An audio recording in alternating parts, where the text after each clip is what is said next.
for 5. That was not timed as well as he wanted. And there we see Irie coming down the wicket, but pulling back on his length there was Asif Hooper. And stifling whatever effort Irie had intended. 1 run in the process. 115 the total now.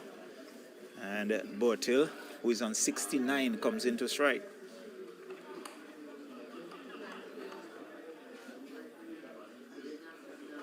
So they've been knocking around Asif Hooper, getting the single here and there, the occasional 2. And very importantly, keeping that scoreboard ticking. Hooper comes in out the bowl to Irie. Irie drives down to that cover region. Fielder picked it up and tosses it back. And in the end, it's just a Keeps it down to a single. So at the end of over number 14, it's 117. 117 for 5.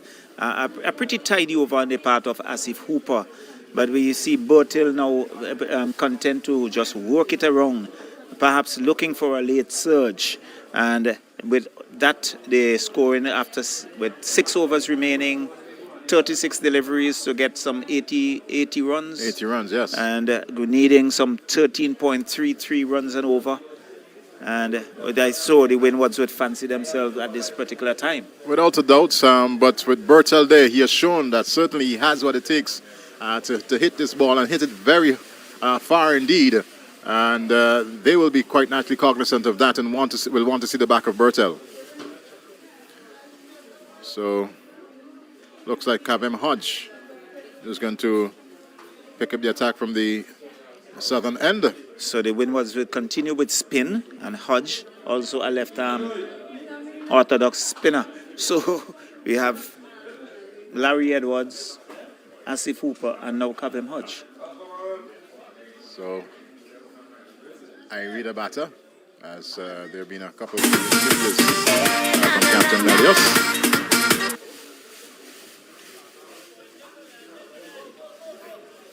Kavem Hodge, Dominican by birth, and we're now prepared to come into bowl to Irie. The delivery that is short and is banged. I think he was looking to go more mid-wicket there than anything else. He was tugged that down to long on, and he got a single. The total goes on to 108. He's bowling. Yes, he has knocked it down the stumps. He's bowling. Chopped it into his off stump. And you can so see good morning once again, and welcome to the party field for the second T20 game between Nepal and the Windward Islands volcanoes. And the Windward Island volcanoes would be in the field, Nepal winning. And celebration in the Winwards camp. Well, that's the wicket they wanted, because certainly Bertil was really and truly having a fantastic innings here at Park Hill. He looks dejected as he makes his way back, a shake of the head, but has to go back to the pavilion. And striking there for the Windward Island volcanoes, Kavem Hodge is number 118 for the loss of 6. And that's his second delivery. So early inroads by Kavem Hodge. He's a seasoned campaigner.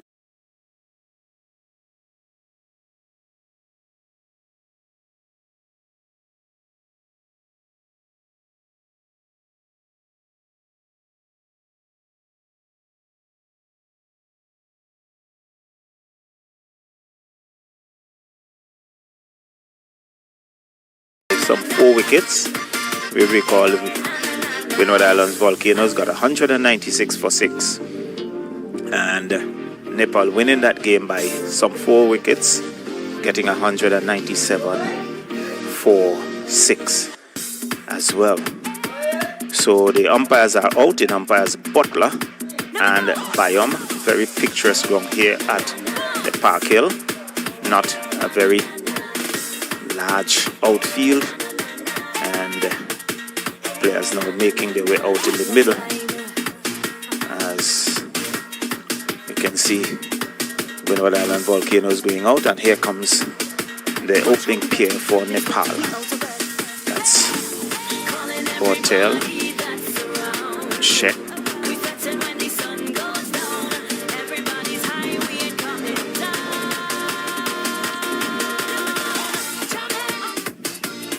Asif Sheikh, Mohammed Asif Sheikh. So Bortel spotted number 4, number 14 on the back of his shirt. Asif, number 9. And let's see. Seems as if Hodge is going to start the attack. So Winwards in this second encounter will be starting with spin. And looks like Bortel, who will take the first knock.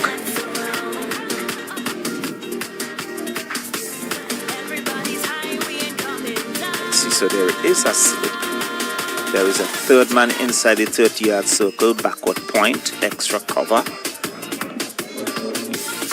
There is a mid-off, long on, deep mid-wicket, and a square leg and a short mid-wicket. So Kabem Hodge, left arm orthodox, he would bowl between umpire and the stumps, and he'll be bowling 2. Bortel, who is surveying the field as Butler takes his time out to square leg.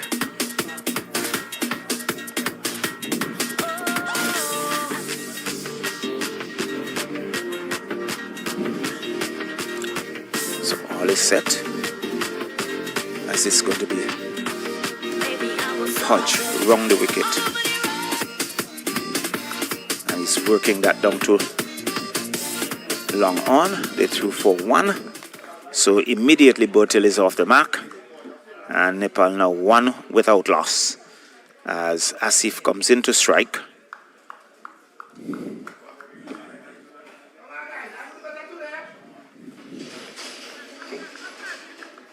Hodge still bowling from round the wicket, 2 right-handers at the crease.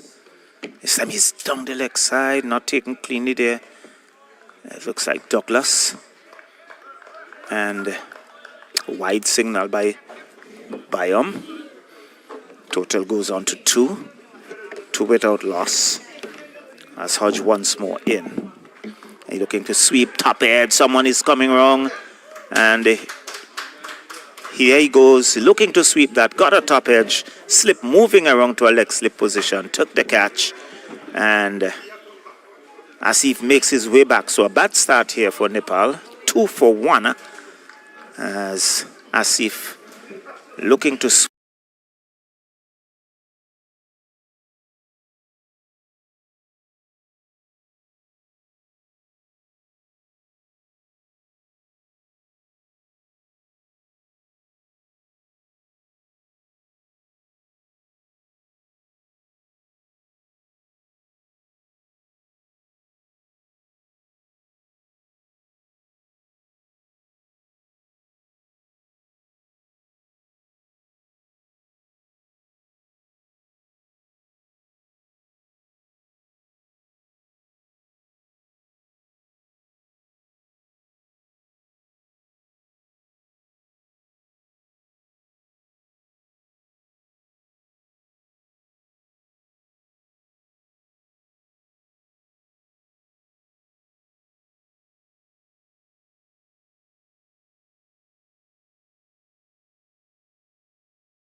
And there it is, quicker delivery, and Bortel was on the back foot and forced it down to long on for a single.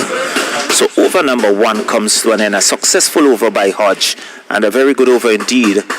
Nepal 4 for 1 at the end of the first over. So it looks like Redhead going to pick it up from the northern end. Bowling starting from the southern end in bright sunshine here at Park Hill. No threat whatsoever of rain.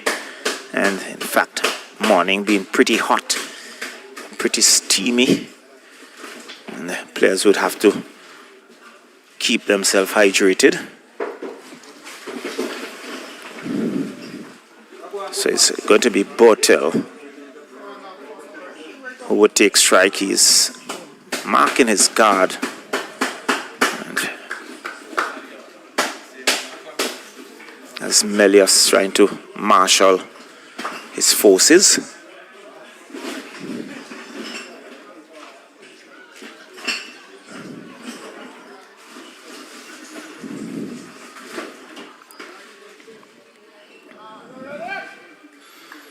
So Redhead just from the 30-yard circle. Driven sweetly through covers by Bortel. He likes it coming onto the bat. That was pitched up. And he was in the approved fashion, driving it past extra cover, who just watched it go past him and into the fence for 4. The total now goes on to 8. And Bortel with that, he goes on to 6.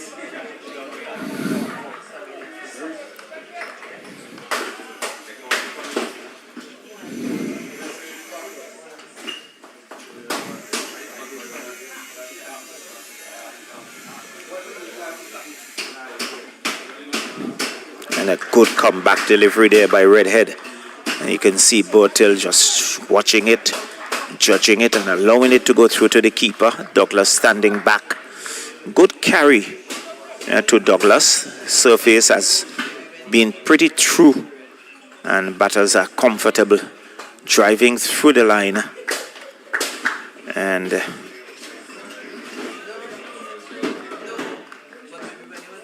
Bortel would like that.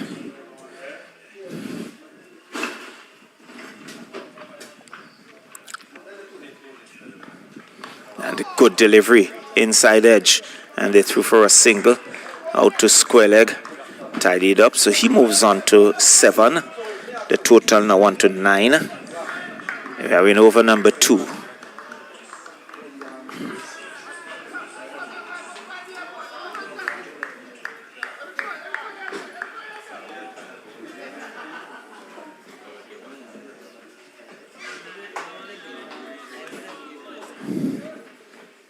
So Anil, who is on 1, comes into strike. And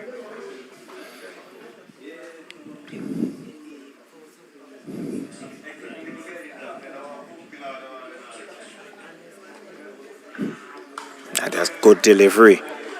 And rising, I think Anil had to pull that hand off, hitting more to the shoulder of the bat. And he's doing some adjustments to his pad, now replacing his mittens. So having been struck for a boundary of the very first delivery of his over, Redhead has come back pretty strongly and just trying to tighten things up. And he's guiding that down to third man.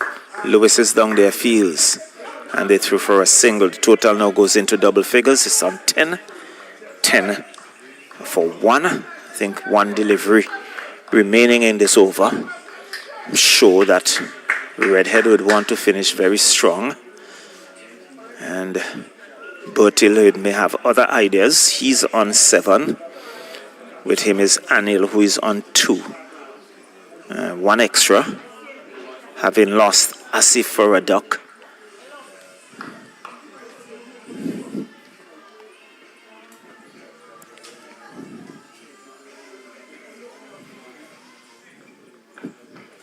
And he's forcing that out to extra cover. Knocked down once a single is not there. Descarte knocking it down. So good finish by Redhead. Over that cost him some 6 runs. And at the end of over number 2, it's 10 for 1. And Hodge would pick it up from the southern end. This will be his second over number 3. So Nepal within the toss and batting here.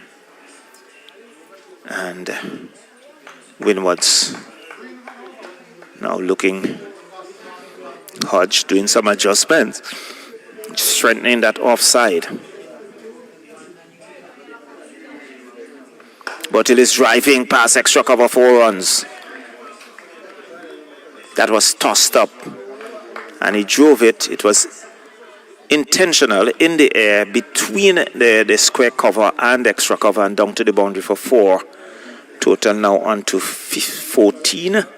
And he goes on to 11. He's driving down to long on the bounce. Lewis tidies up, gets a single. Total now on to 15. And Bottle, he moves on to 12. So Anil comes into, it was Anil who had that boundary, rather. Bottle down the track, lifts it out to long on. And beautiful piece of work by Lewis long on the long on boundary. They come back for the second. So he has saved himself, saved the team 2 runs. And Hodge now acknowledging the effort there by Lewis. So both batters are on 7. And it's now Bertil who comes into strike. But it comes back into strike. He goes on to 9. The total now on to 17. And dead ball signal there by Bayam. And looking to sweep that. Taking on the pad, half-hearted appeal. No run. Total remains on 17. 17 for 1. We are in over number 3. Hodge dabbles his hand in the dirt. But goes Bertil. Out to backward point. Milias covering ground to his right. Fields no run. So a dot goes into the scorecard.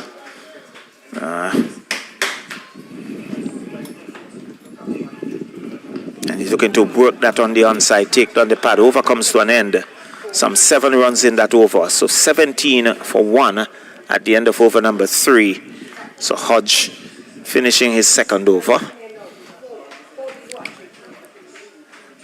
So 2 overs, 1 for 11.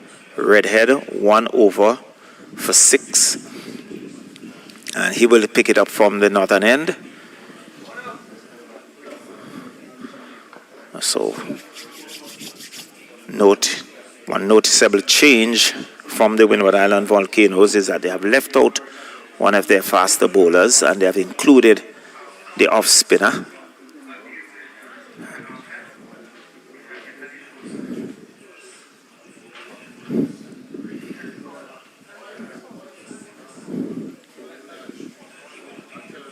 So Lewis makes his way off to get some attention, having made that save on the boundary.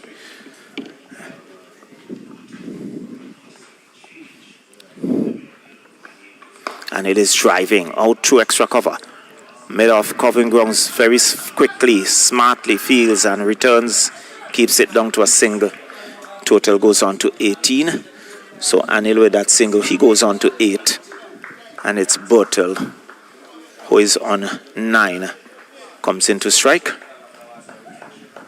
18 for 1. We are in over number 4.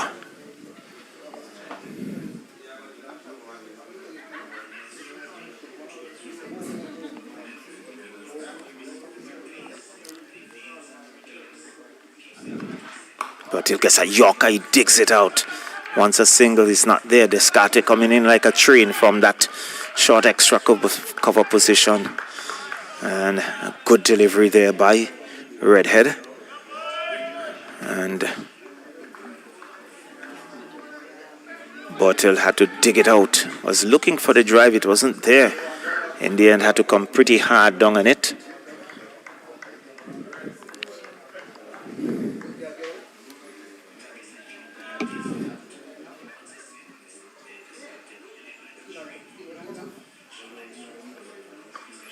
But he's driving out to mid-off. Once a single, this could be dangerous. And he misses.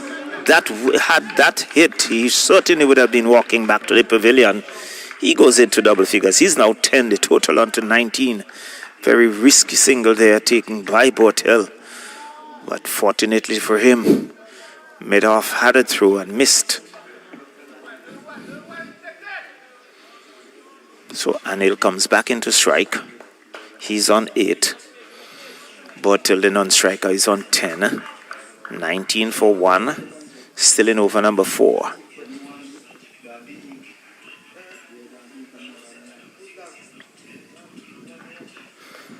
Down the leg side. And perhaps it's taken on the pad. And there is no run.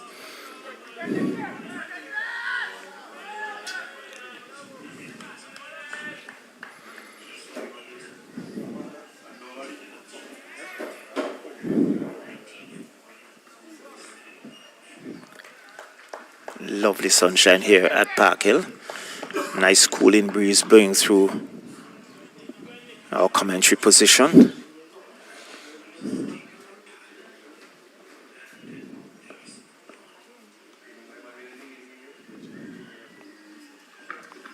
Sammy's looking to drive. Aerial shot, clearing defense. It gone all the way. That's 6.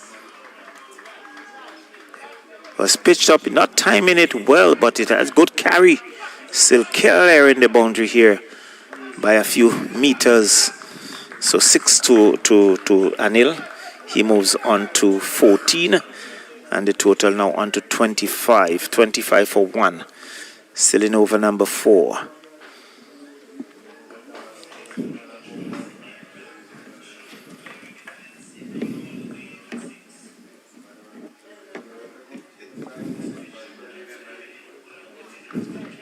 I guess a Yorker, he takes it out. They go through for 1. The return comes in once more. Knocked down there by Redhead. And they threw for a single again. Very suicidal single, but fortunately he got away with it. So at the end of over number 4, the total 26 for 1. So at the moment they're going at 6.5 runs and over. Winwards would feel very happy with that. And let's see, there is a change in bowling at the southern end. So Hodge has been pulled out of the attack. And Descarte would pick it up from the southern end to bowl over number 5. So Bertil on 10. Anil, he's on 15.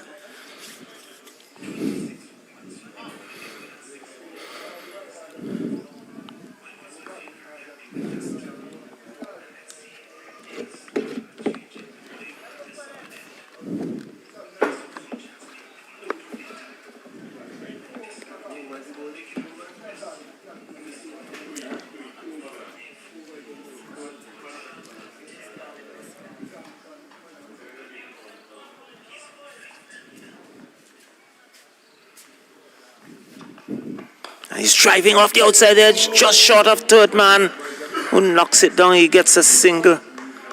And luckily for him, that could have easily be carried into the hands of short third man, just around the 30-yard circle. So Anil getting a single there. He goes on to 16. The total now on to 27. 27 for 1 as Botil comes back into strike. He's driving square, but there's a sweeper on the boundary. And keeps it down to a single. Total now on to 28. Botil goes on to 11. Anil, who is on 16, comes back into strike. So there's rotation of the strike here at Park Hill. And that was short, and he bangs. He was using his feet, and he saw it. I saw him advancing, dropped it short, but he got on top of it and hammered it between the backward point and extra cover. And he picked up a boundary. So he's taking the aggression. He's been the aggressor. Taking his total, his tally now on to 20, total on to 32.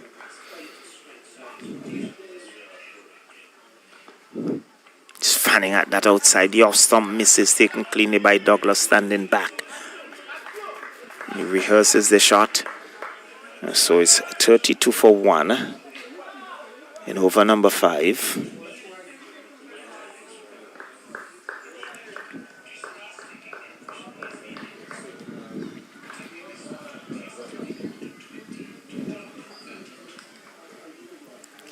Shadrach Descarte.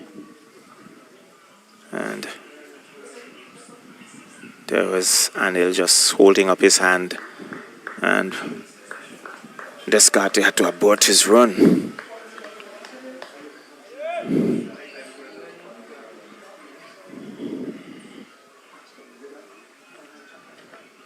His drive in the air, this would clear the fence, it does, that's only 6. Pitch top and deliberately lifting it over extra cover. Carrying all the way to the fence for 6. And the total goes on to 38. 38 for 1, some 12 runs already in this over. With some 2 boundaries, 4 through backward point, now 6 over extra cover. And again, he's off the outside edge, down to a wide third man on the boundary. Keeps it down to a single. Total goes on to 39. So Anil goes on to 27. So he's taking the bulk of the deliveries and doing the scoring. Bertil playing the holding role. 27 to Anil, 11 to Bertil. And let's see who is going to pick it up from this the northern end. It appears as if it's going to be Larry Edwards.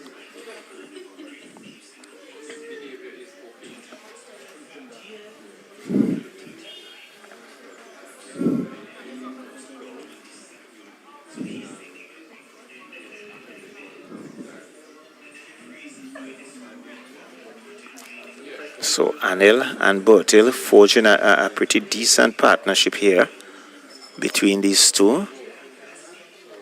Some 37 run partnership.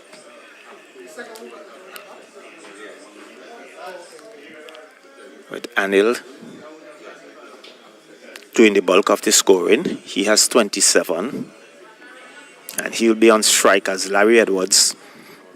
From the northern end, he's going to bowl between umpire. It looks like he's going to come between umpire and the stumps. Just doing a little adjustments to his field.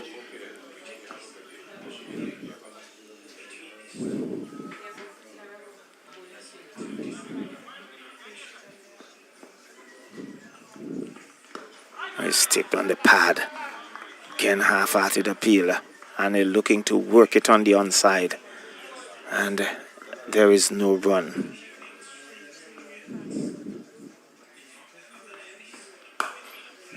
And he sweeps and into the fence, 1 bounce for 4. And he moves on to 31. 31, the total now on to 43. 43 for 1. We are in over number 6. And immediately we see Captain Milius making some adjustments.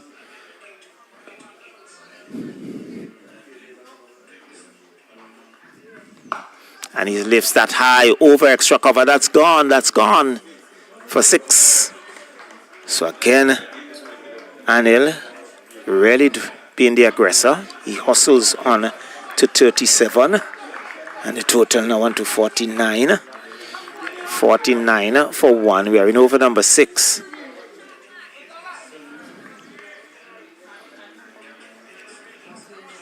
So Larry Edwards being put under early pressure here by Anil. Looks around. And that was a Yorker-led delivery, well bowled. But Anil digs it out. And there is no run here. I think he was looking for an aggressive shot. That was right up, faster, flatter, and right up in the block hole. Sweeps again.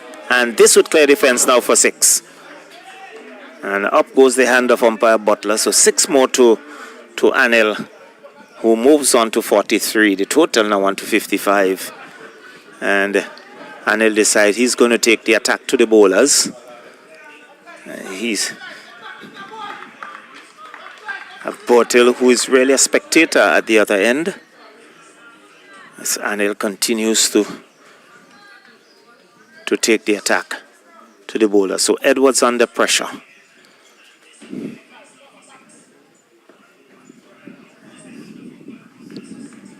Goes back and he works it down to a long on. They hustle for one. They're going to come back for the second. No. A loud scream and well taken there. Not the best of throw, but there was Douglas climbing, plucking it out of the air. The total goes on to 56. So some 17 or so runs coming in that over. And Edwards first over, an expensive one. And immediately we see Descartes being pulled out of the attack. So at the end of over number 7, 56. 56 for 1. So going at 8 runs and over. And they would want to increase this run rate. And Asif Hooper is going to pick it up from the southern end. So Descartes given that 1 over, being pulled out of the attack. And Asif Hooper, left arm orthodox, comes in. So it's going to be Anil, who is on 44, to take strike. So Bortel has been away from the strike for some time.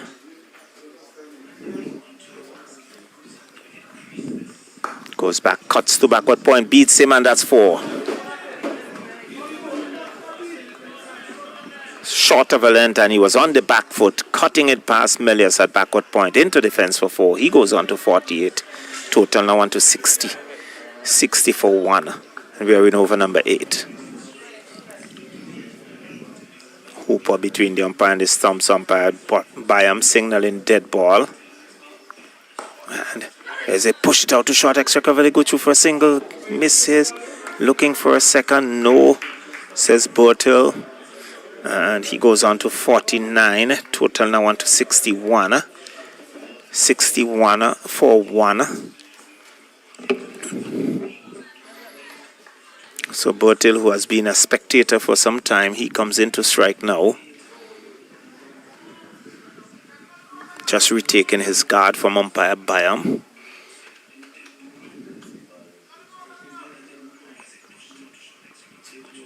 And he goes back, works it out to mid-wicket. He'll get a single. So he moves on to 12. And it's Anil, who is on 49, comes back into strike with a total 62 for 1. Goes back and force it out to extra cover. No run. 62 for 1, the total remains. He's swinging that out too long on. Now comes off the boundary fields, keeps it down to a single. So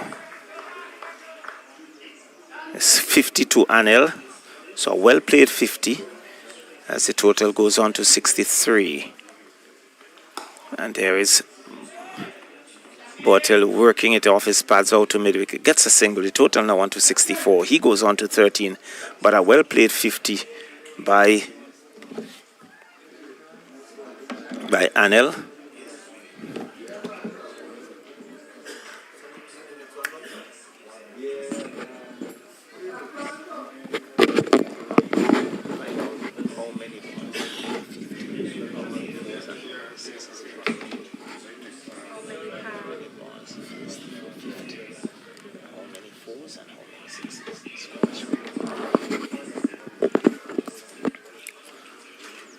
So Descartes is going to shift to the northern end, and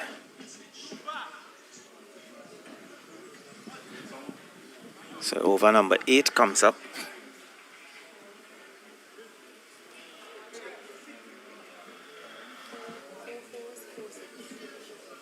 How many balls? Yeah, how many balls? So there was Anil, 25 balls for his 50, 4 fours and 4 sixes. So we're in over number 8, just about to start. Descartes just about marking out his run. Perhaps looking for just scratching at the surface there.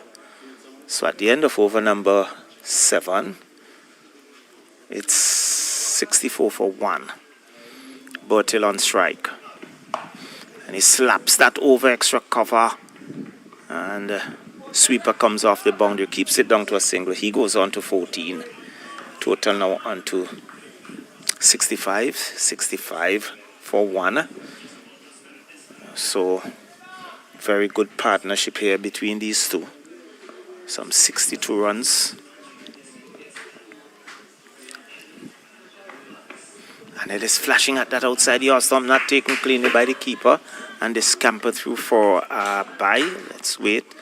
Yes, here comes the signaler from umpire Butler. Total now on to 66 for 1 in over number 8.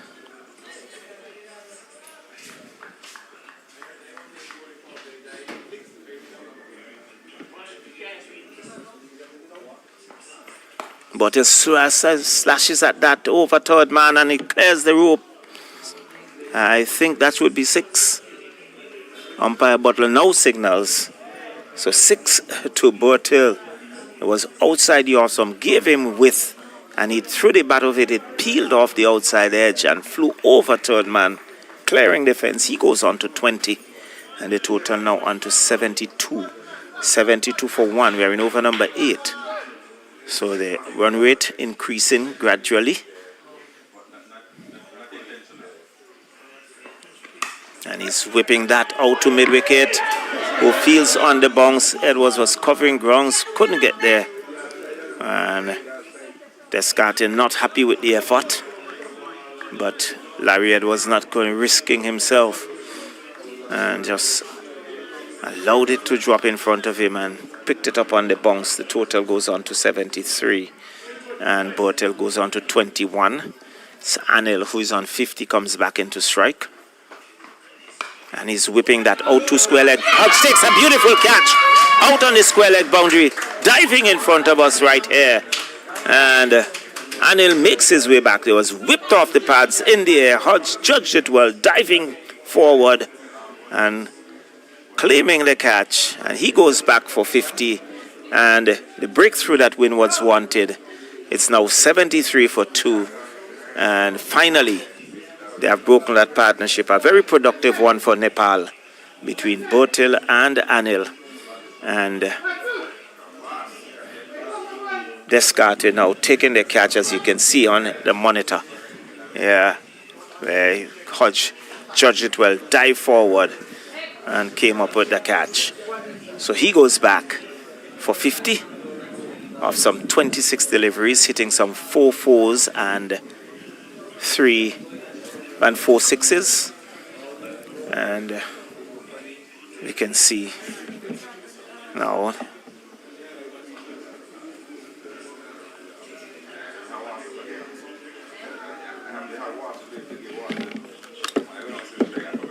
that's number 17.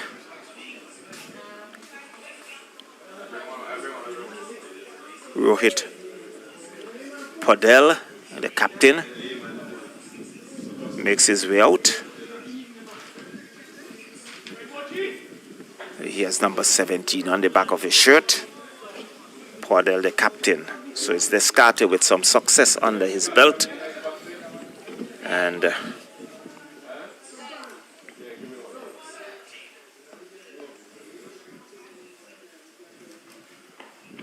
good delivery. His defense out to long on. Who they're hustling for one. They're coming back for the second. Lewis comes off the boundary. The return comes in, but they will get 2 easily, and they do.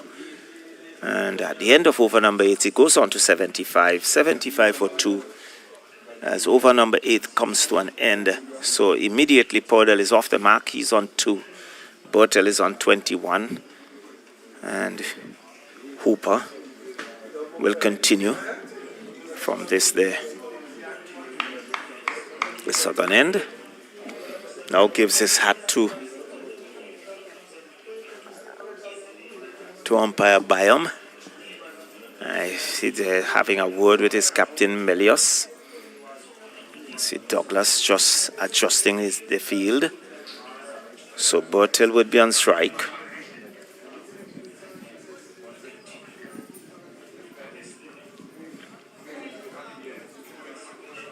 So 85 for 2 at the completion of over number 8.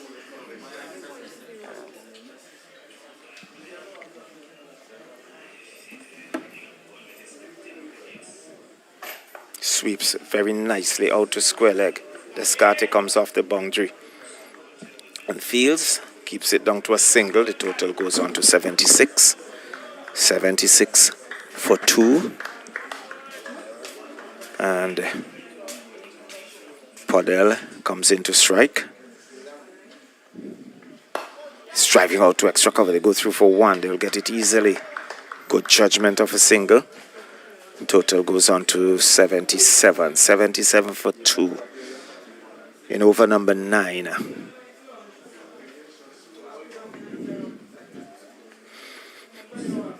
Again, he sweeps it nicely. This could run away for 4. There's no man that fine leg. It goes across the ropes now. Well played there by Bortel. Just scooping it over the fine leg region and getting himself a boundary. He goes on to 26. And the total now on to 80. 81. 81 for 2. Win over number 9.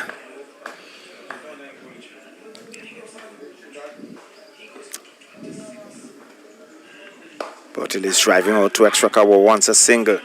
A shout of no as Rohit was backing up. And luckily for him, he gets back into his crease. Total remains 81. He's driving beautifully square of the wicket, 4 runs. You can see it was pitched up and he opened the face of the bat, drove it between the extra cover fielder and the sweeper on the boundary. And he picks up 4. So he's now 85. 85 for 2. And with that boundary, Bortel goes on to 24. Again, he plays it out to short extra cover. They want a single. Larry was covering ground. Couldn't keep it down. Couldn't pick it up. Total goes on to 85. So at the end of over number 9, it's 85 for 2. 25 to Bortel. It's Rohit. In fact, it's Rohit on 9 and Bortel on 24. So it's Captain Rohit Padel who will take strike. That's it. You know, he's at the non-strikers end. So Bortel has been there from the inception. Started the innings. But he's still there.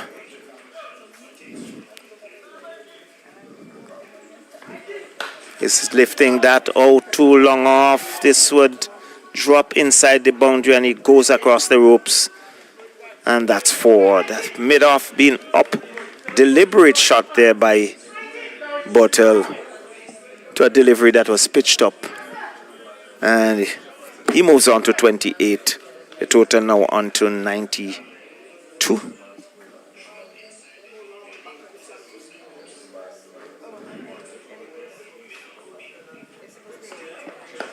He's trying to square the wicket. Long run for the man on the boundary. They will come back for 2.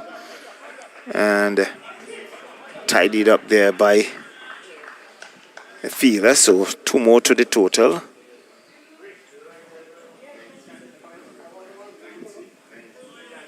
And Bortel trying to being blocked by a tree. Not getting his individual scores yet as he's working it out to mid-wicket, who races off the boundary. Larry Edwards picks up, keeps it down to a single. And the total now on to 93. 93 for 2. As Bortel signals to the pavilion for some water. It's a pretty hot day. And Captain Rohit comes back into strike. And open the face to backward point. Melius is there. And there is no run.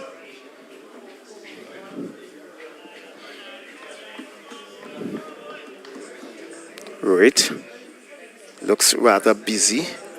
He's on 16.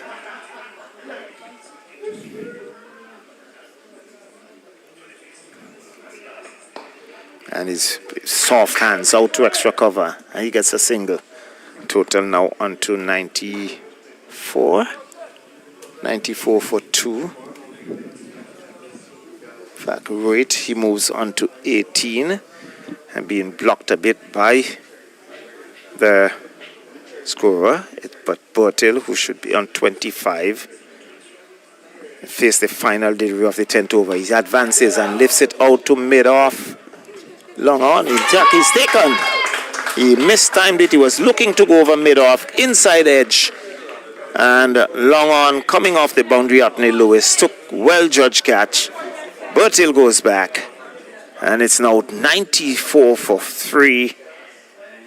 And disappointing end there for Bertil. But success for the Winwards.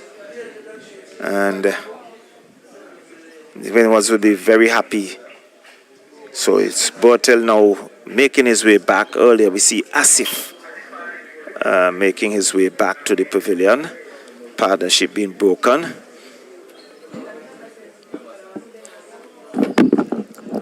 So at the completion of over number 9,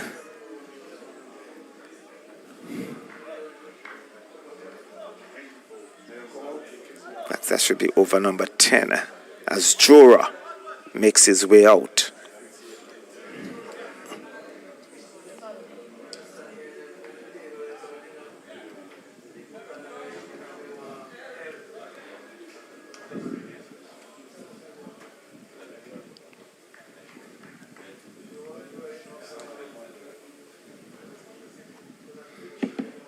So Jora joins his captain.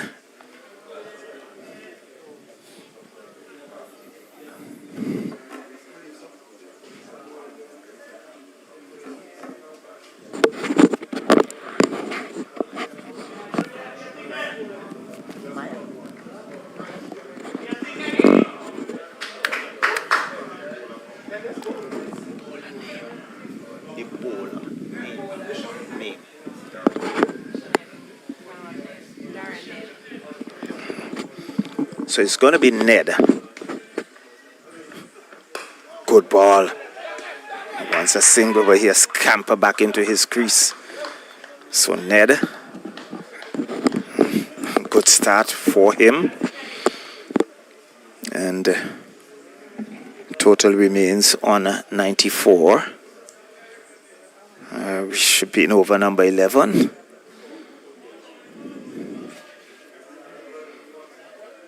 So Sandeep Jora joining his captain, Rohit Padel.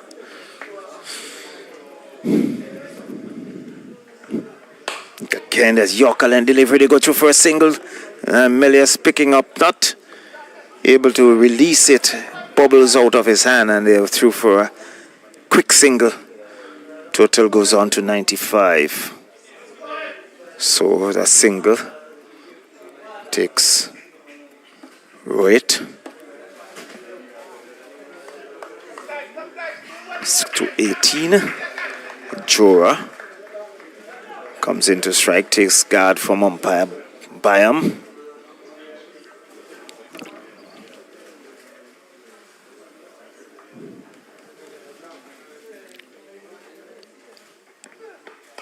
That top edge, landing safely. There was Hodge covering grounds. They're coming back for a second, but in the end, they got that. What looks rather dangerous in the end, getting it comfortably. It was not a good throw from Hodge, who was on the move, and the players, batters scamper through for 2.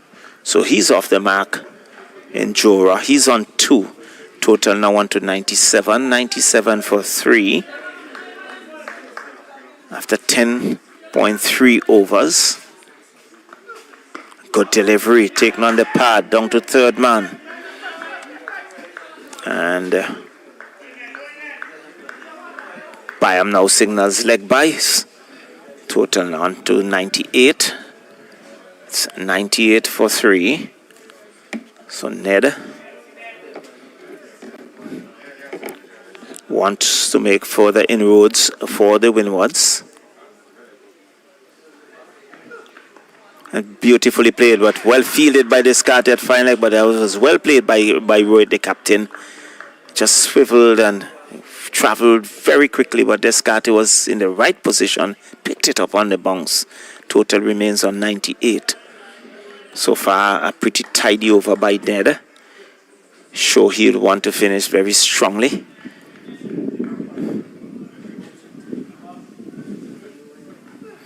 Okay, gets a Yorker, and there was Roy just digging it out and getting a single out to mid-wicket. And he goes on to 19. The total now on to 99. So at the end of over number 11 in 99 for 3, it's going at 9 runs and over.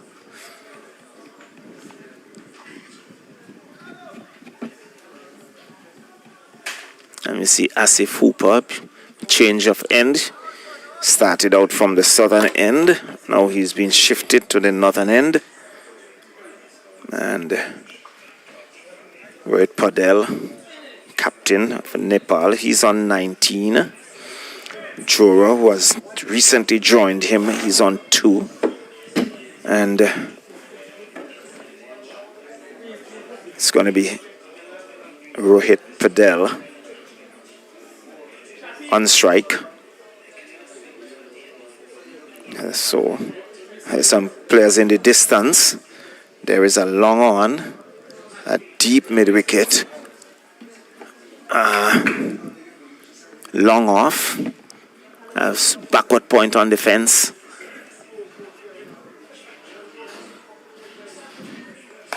Sweeps by Rohit out to deep mid-wicket. Descartes comes off the boundary, keeps it down to a single. So 100 comes up for Nepal in 11.1 overs. And Rohit goes on to 20. Chora goes back, forces it out to extra cover. There is no run. Quicker delivery. He had to come down pretty quickly on that. Hustled him a bit there.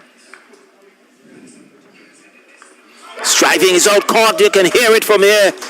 Driving, beautifully taken there by Douglas. And he went up immediately. That was pitched up outside the autumn. He was driving, getting an outside edge. Douglas took it gleefully. And there it is. The disappointment there by Jora as he makes his way back.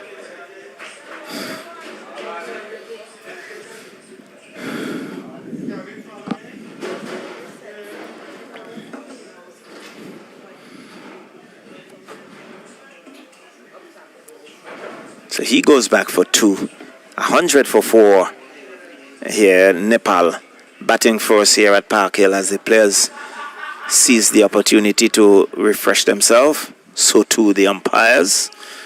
Pretty hot day here at Park Hill. Bright sunshine. It looks like Colbin makes his way out.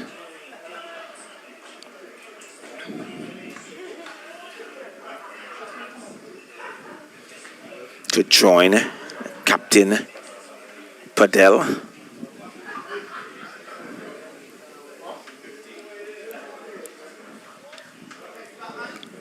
So this time a left-hander comes out to do battle. So it's less, so now we have a left-hand right-hand combination. And Hooper playing in front of his home crowd. This is his home village. Picking up that scalp in his second spell. And he'll bowl over the wicket to the left-handed Gulshan.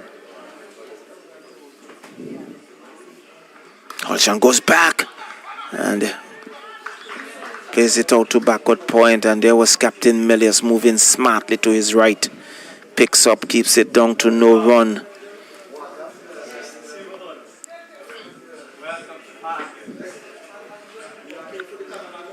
And he's forward defensive. He works it out to short mid-wicket. Hooper moving smartly to his right. Again keeping it down to no run. So tight over here by Asif Hooper, and a successful one indeed as well. I think just 1 run coming off the over so far. And he goes back, works it out to square leg. They go through for 1. They will settle for that as the total goes on to 101 for 4 at the completion of over number 12. And a good over by Asif Hooper. 2 runs coming in that over and a wicket as well. And we can see Melius now having a word with Hooper. Perhaps Ned will continue. So there's Gulshan Cheha, who is on 1. He will take strike. And it's going to be Ned.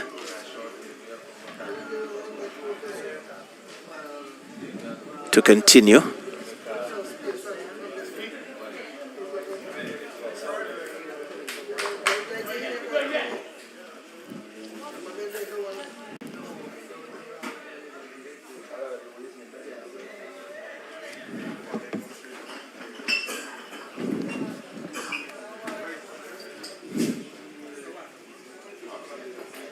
So Gaishan having taken guard. He's on 1, looks around the field. As Ned skips in. He's taken on the body. They scamper through for 1. And in the end, good running there by Captain Padel. Just shadowing it, just allowing Ned to go past him. And that was taken on the pad. They scamper through for a leg by. And total now on to 102. 102 for 4. So Ned will now bowl to Captain Rohit Padel. It's down the track, drive square. Hodge, nice piece of work by Hodge, keeps it down to a single. And they're going through for a second. The return comes in, he's out, 1 out. Not smart cricket there on the part of Gaishan. Looking to steal a single. And just lobbed it to Douglas. And he was run out by some distance. But he lobbed it to Ned the bowler. And he was run out by some distance. So 102 now for 5, 103 for 5 rather. And certainly the win was pulling things back here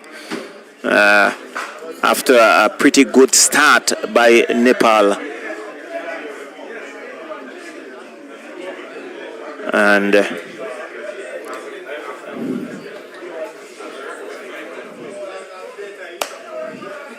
some rebuilding would have to be done on the part of Nepal. This is over number 13, 102 for 5. And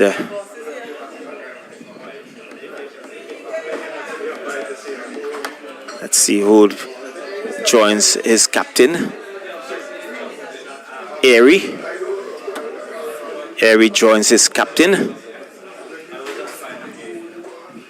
And so Airy in the first game really seeing his team through. Coming in at number 7, played a very good innings indeed. And saw his team home. And seems to favor the ball coming onto the bat. And there's down the leg side. As Padel looking to whip that down the leg side. Misses, white signal by umpire Bayam. And the total now on to 104. 104 for 5. Over number 13 in progress. In lovely sunshine here at the Park Hill playing field. And not a lot of breeze. He's driving square down to third man. Otney Lewis is there. Picks up. Keeps it down to a single. He goes on to 22. And Airy, who is yet to get off the mark, comes in to strike. Now he's looking to take guard from umpire Bayam, who's just looking to the pavilion. Now he has given the right away for Airy, who now marks his crease. 104, 105 for 5.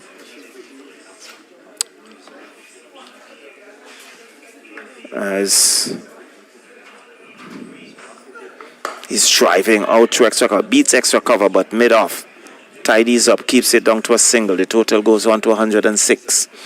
106 for 5. As Captain Padel comes back into strike. So Airy off the mark. Padel on 22.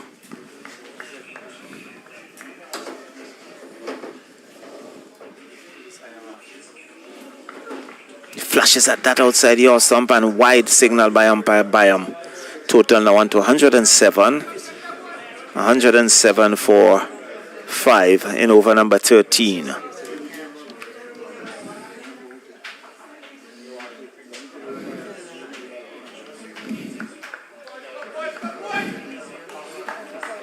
So a bit of encouragement being given to Ned. He's looking to run that down to third man. Luckily for him, he didn't get a touch. Douglas takes it cleanly. There was Captain Ruit looking to run that down to third man, and he misses, and Douglas taking it, standing some 15 or so meters back. There is no run. So Ned has been rather tidy in his spell, and he works it out to mid-wicket. Mid-wicket comes off the boundary. Just a single. Total now on to 108. 108 at the end of over number 13. 108 for 5. Good tidy over by Ned, and really keeping the pressure on. As we see Melius having a word with Hooper. Ball being tossed to Hooper, and what would think? I think this is a final over for Asif Hooper. Going to see over number 17. Over number 14 to be bowled by Asif Hooper. And Captain Padel, who is on 23, Rohit Padel, will take strike.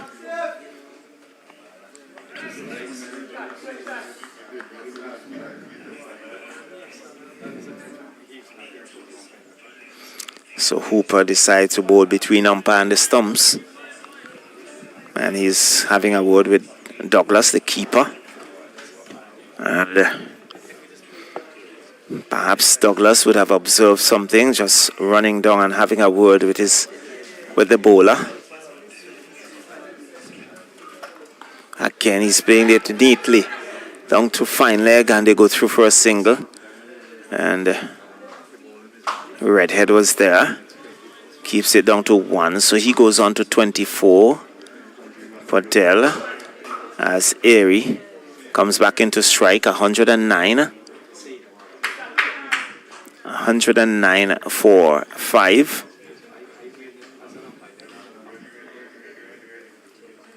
And he goes back, tucks it down to short fine leg. Again, he scampers through for a single. Redhead moving smartly to his left fields. Hodge was covering ground to his right, backing up. And the total now goes to 110. 110 for 5. We are in over number 14. Sweeping at that, missing, and taken cleanly by Douglas, who removes the bails. But no damage done. So there was a captain essaying a sweep. In, goes back, tucks it out to mid-wicket. They have Scossa for 1. Hooper is there. Keeps it down to a single. And total now on to 111. Nelson, very superstitious number for the English. And 24, 25 to Captain Rohit Padel. Airy, who's on 3. Guides this out to the sweeper coming off the square cover boundary. And keeps it down to a single, so 112. So no boundaries being scored in recent times. And so the Winwards really pulling things back. 112 for 5. This time he's sweeping out to square leg. And Hodge moving smartly wrong. Fields the return, comes in, and just a single. So the total now on to 113. Very good over indeed, and a good spell by Asif Hooper, and being congratulated there by keeper Dylan Douglas. So at the end of over number 14, it's 113 for 5, and Ned will continue from the southern end. He will bowl number 15. So it's 5 to Airy, 26 to his captain, Rohit Padel.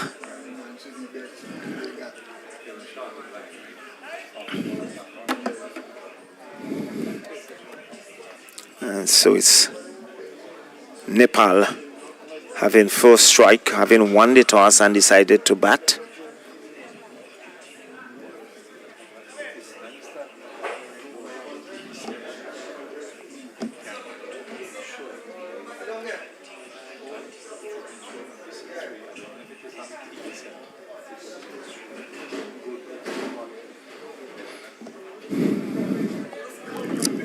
So Nepal in some pre-practice matches before the World Cup here in the Caribbean. T20 World Cup slated for the 1st to the 29th of June. Some 20 teams will be featured in that competition. In fact, Larry Edwards comes into the attack, and that was played very smartly out to short extra cover, and they scamper through for a single. So Captain Padel rotating the strike. He goes on to 27. And Airy, who is on 5, comes into strike. He cuts and beats backward point.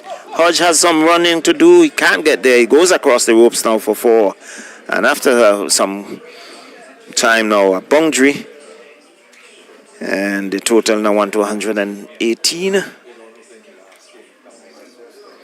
118 for 5 in over number 15.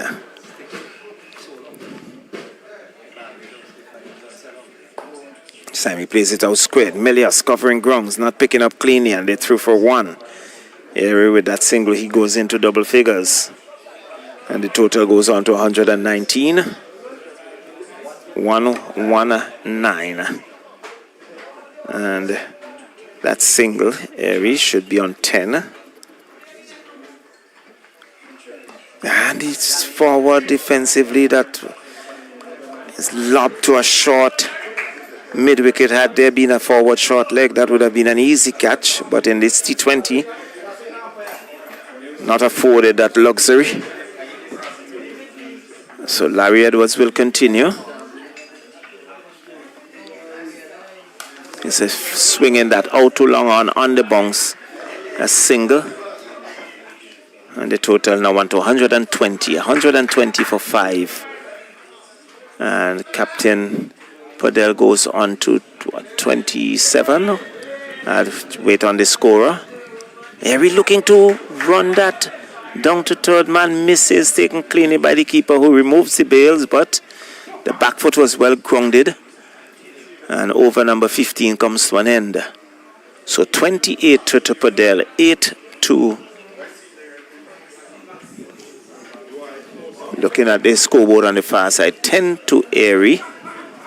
And it's what? 26 to Captain Padel. So Descartes would pick it up from the northern end. Has some 2 wickets to his credit. So 2 out of the 5 wickets that have fallen. And to Descartes, who is going to pick it up, bowling his right arm medium stuff from the northern end.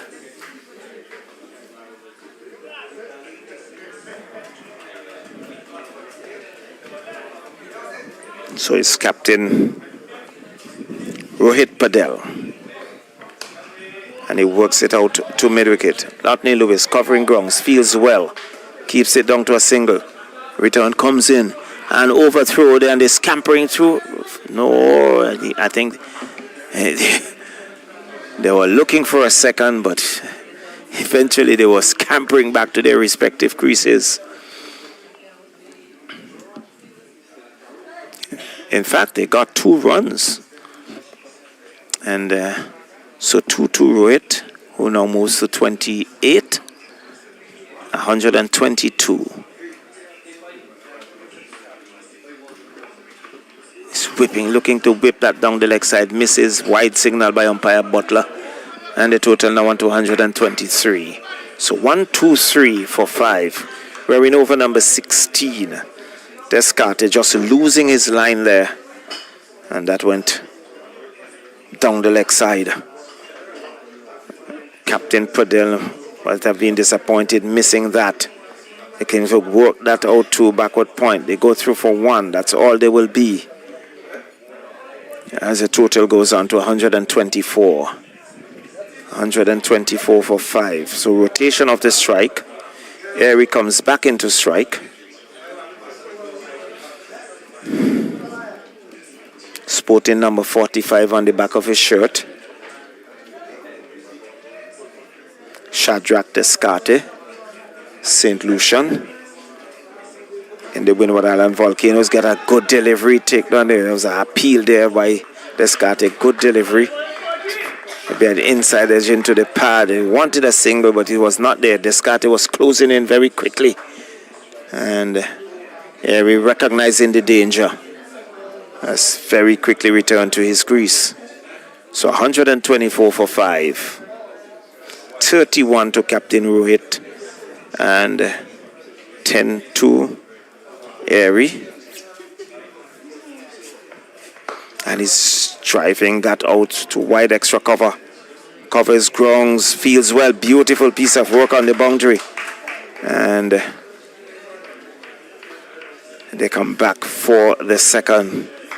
Total now on to 126. So good piece of work by Long off on the boundary. 126 for 5.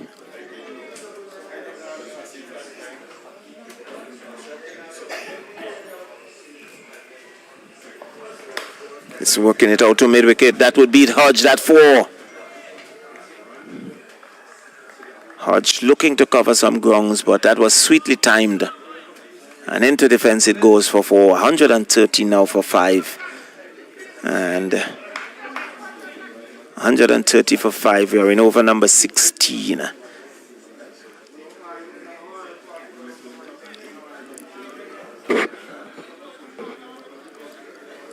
Airy, who is on 14 according to our scorer, in and gets a good delivery.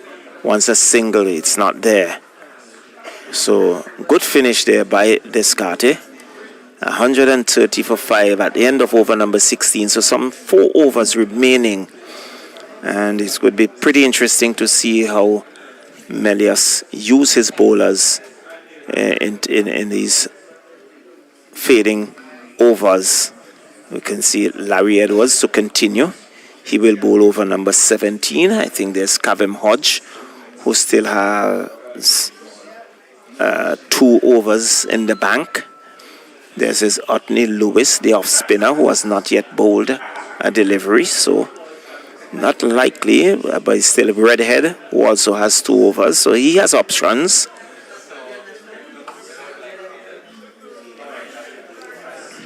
But it's going to be Captain Rohit Padel to take strike. Larry Edwards is going to be his final over. So Captain would want to push on from here. As Edwards would be between the umpire and the stumps. And he scoops that over fine leg. Long run here for Redhead, who pulls it back inside the boundary. They come back for the second. Once a third, it's not there. And that was Captain there scooping that over short fine leg and getting himself 2. He goes on to 33. The total now on to 132 for 5. We are in over number 17.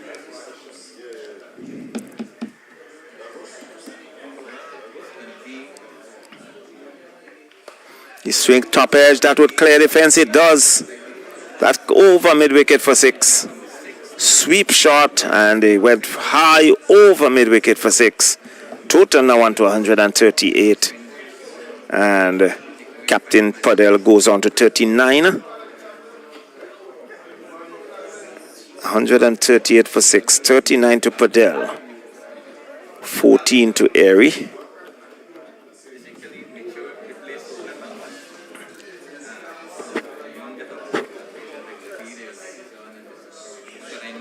So there would have to be a replay. Well, the ball has been returned. See, third umpire in common green, making his way out with a box of ball, but that ball has been returned. Umpire Butler was just on the fence there, just checking. So Edwards now picks it up.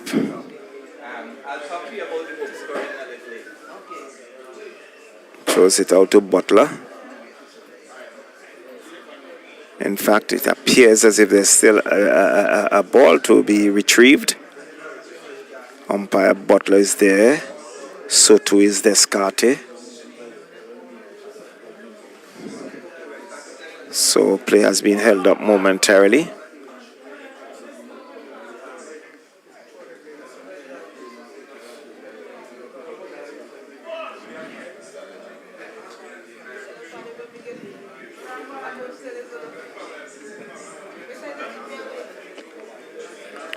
Umpire Byam really inspecting the ball.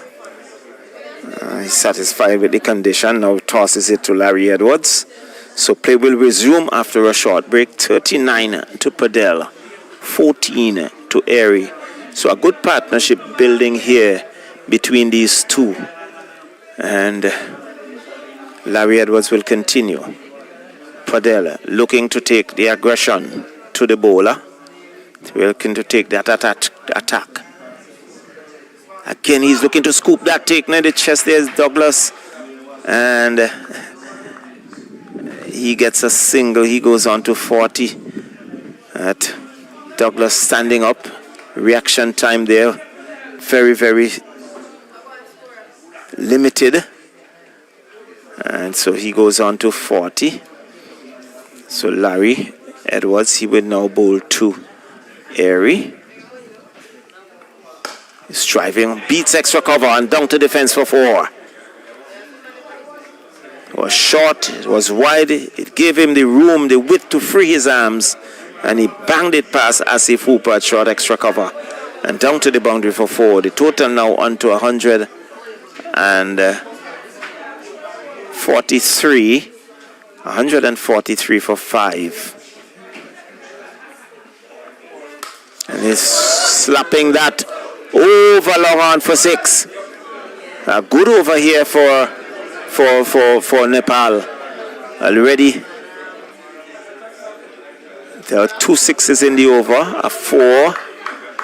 Already I think some 18 or 19 runs some scored off the over. 149 for 5, over number 17. And I think there's a final delivery for Larry Edwards in his spell. Previous game had 3 for 20 off his spell. And he's driving. Asif Hooper covering grounds, knocks it down at extra cover. They're coming back for the second. And they will get it easily. And so good aggressive running on the part of Nepal. And the over comes to an end. It's now 151 for 5 at the end of over number 17. And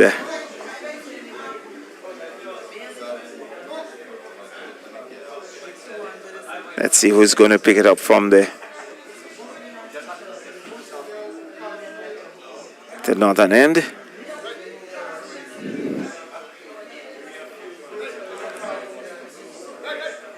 Looks like Ned.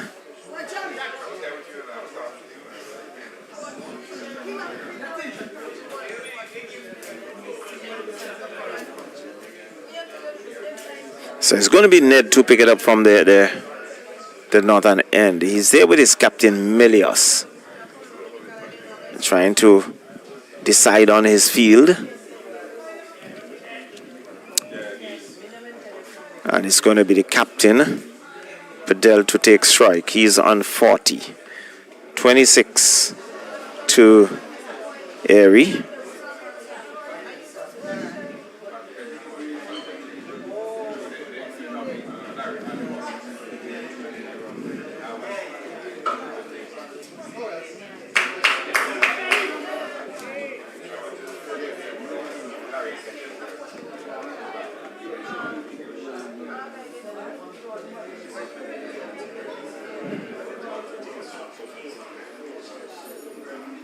So Darren Ned, right arm, fast medium.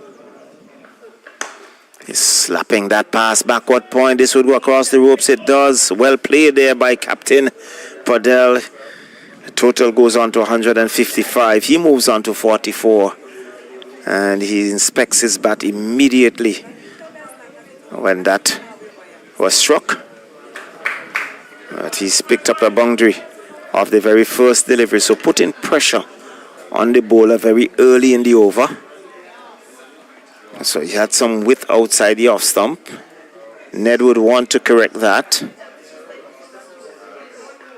And again he opens up and guides it down to third man. They go through for one. They will come back for the second and they will get that comfortably. And total now on to 157. Padel goes on to 46.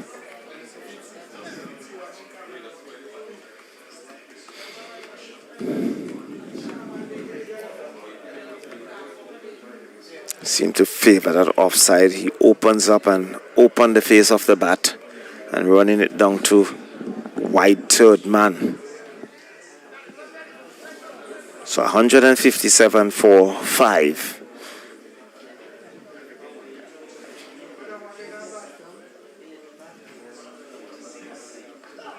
And he's driving again out between the backward point and the wide third man. They come back for the second. The return comes in. Not a good one. And 2 more to the captain. He goes on to 48. 159. Looking to be very aggressive. The running in between the wickets has been very, very good indeed.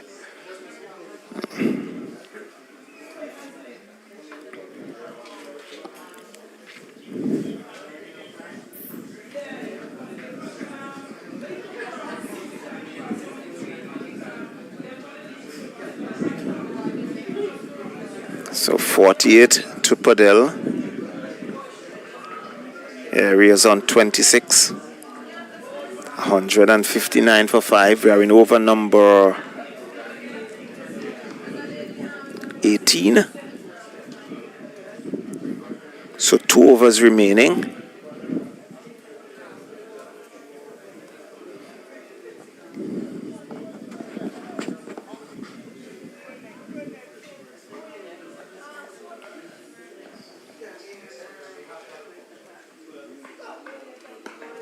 He's looking to scoop that over third man. Misses, taken cleanly by Douglas standing back.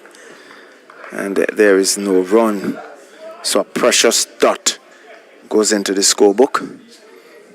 159 for 5.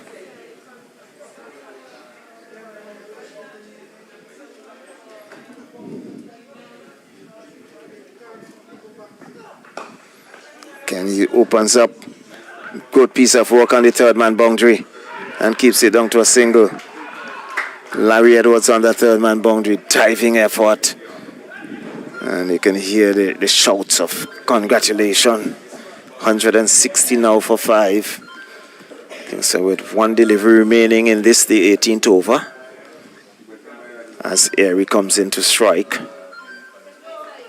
He bowled him. Off stump, cartwheeling out of the ground. Yorker length delivery. Airy FC in a big drive. Misses and the off stump went walking. Success that the win was needed at this stage. Breaking that partnership. Airy makes his way back for a good supporting innings here to his captain. And Nepal now 160 for 6. 160 for 6. Captain Padel is still there. And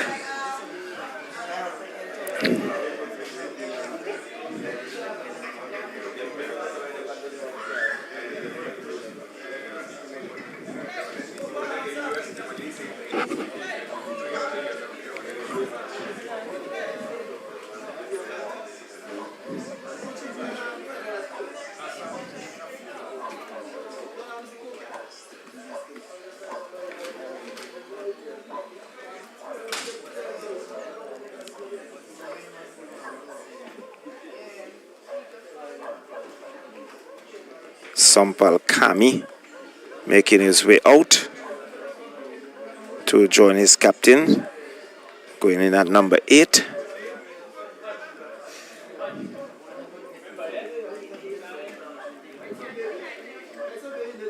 So Sampal joining his captain. His captain is on 49.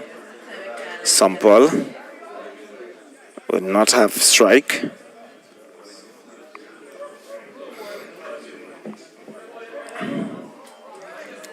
And it's going to be Redhead with the penultimate over. And he will be bowling to Captain Rohit Padel, who surveys the field. Let's see, there is a man on the fine leg boundary. Third man inside the 30-yard circle. Backward point. Extra cover. Sweeper. And he's driving down to third man. Anthony Lewis getting his big frame behind it. Keeps it down to a single, so 52 Padel.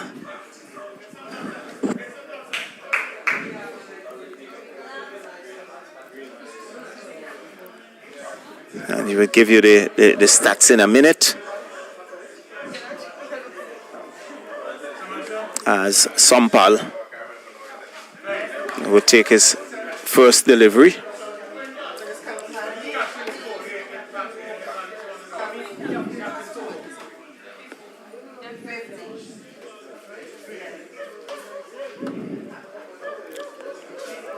So here comes Redhead. Yorker length digs it out, not able to stop it in his follow through, and they scamper through for 1. And the total goes on to 162. So good delivery there by Redhead, right up in the block hole. And Sampal had to dig it out. So 162 for 6.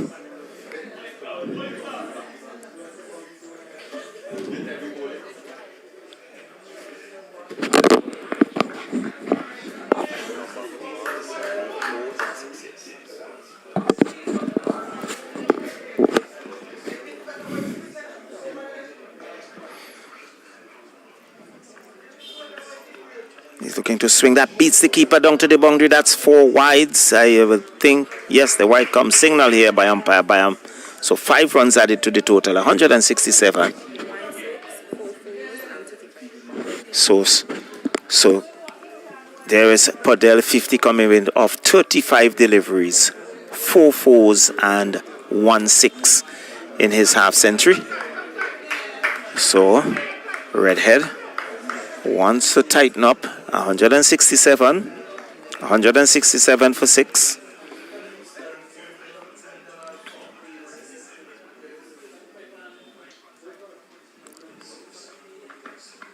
And he's driving out too long off it, over the fence. 1, 2 bounces across the ropes for 4. And so Padel continues to push on. He moves on to 54. The total now went to 171. 171 for 6.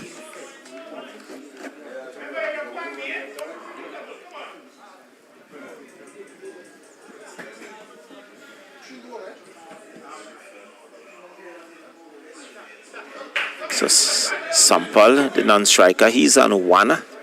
54 to Padel, who is on strike.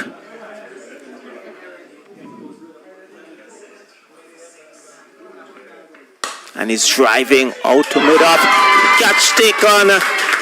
And there was Ned at mid-off. He was driving straight into the hands of Ned, who takes the catch. 171 for 7. Diving catch there by Ned. And success on the part of Winwards.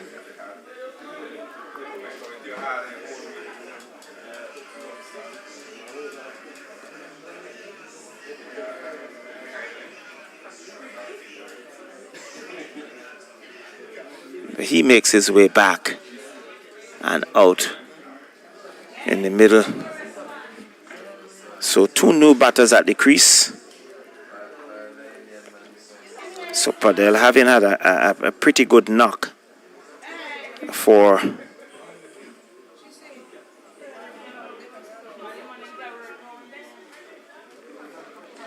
so Practice makes his way out to join Sampal.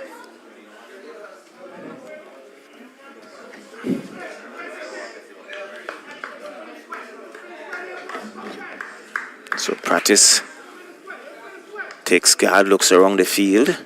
171 for 7.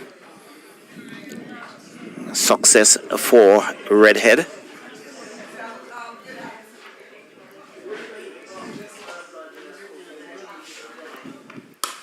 And that is slapped over the top. That would clear the fence. It does. That's 6. It was back of a length and he stood up and he slapped it over long off.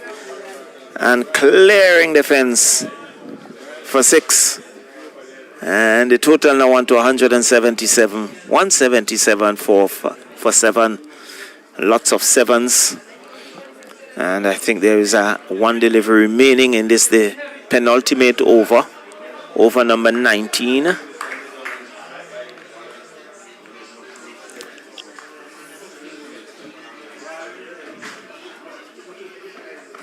And he's swinging at that top edge. Lewis is circling underneath it. Takes the catch. And so success for Redhead of his final delivery. Having been smacked for 6 the previous delivery.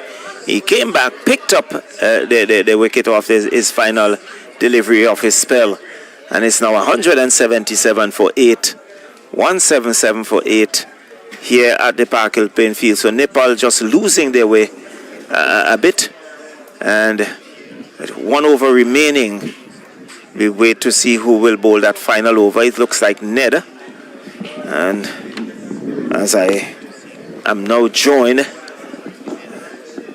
by Anthony Denny, who had other duties to perform. So welcome to Park Hill playing field and welcome to the final over of the Nepal's innings. Thank you very much, Charlo, and good day to all who are in tune to this broadcast.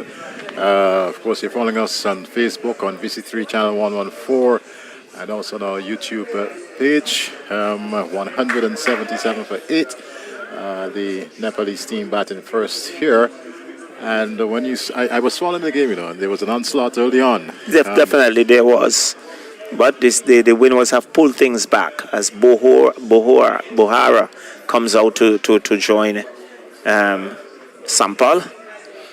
So Sampal will be on strike. He's facing up to Ned, who is bowling this final over. His last over. Sent the stumps flying. Ned in. Got a Yorker length delivery. I know. Sampal is coming down hard on it. And Ned knocking it down. And there is no run. So a precious dot at this stage goes into the scorebook, Eddie. So 5 legal deliveries remaining. Without a doubt. And Ned for somewhat of a shortened run. But he's really generating some pace. And he's taking on the pad onto a short fine leg. So 2 dots go into the scorebook. And Nepal 177 for 8. So Ned, he has had a good spell. And kept things tight. And really want to finish very strongly here. And he's swinging that out to mid-wicket who comes off the boundary. Descarte. And not another good throw indeed. And giving away that extra run. So the total goes on to 179. 179 for 8. It was a high return, and there was Douglas looking to pluck it out of the air. And it bubbles through his hands. And the batters scamper through for a second. So 179 for 8 with some 3 legal deliveries remaining. Swinging and missing. And good over so far by Ned.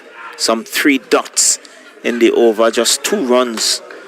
And he would want to perhaps take out a wicket or ensure that there are no boundaries in the final 2 deliveries. Well, thus far, a very good last over here from Ned as he continues.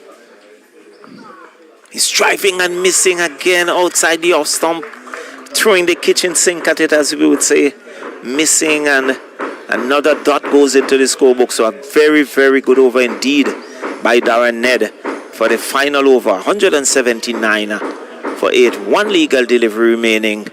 And Ned, can we see a dot ball? We'd wait to see.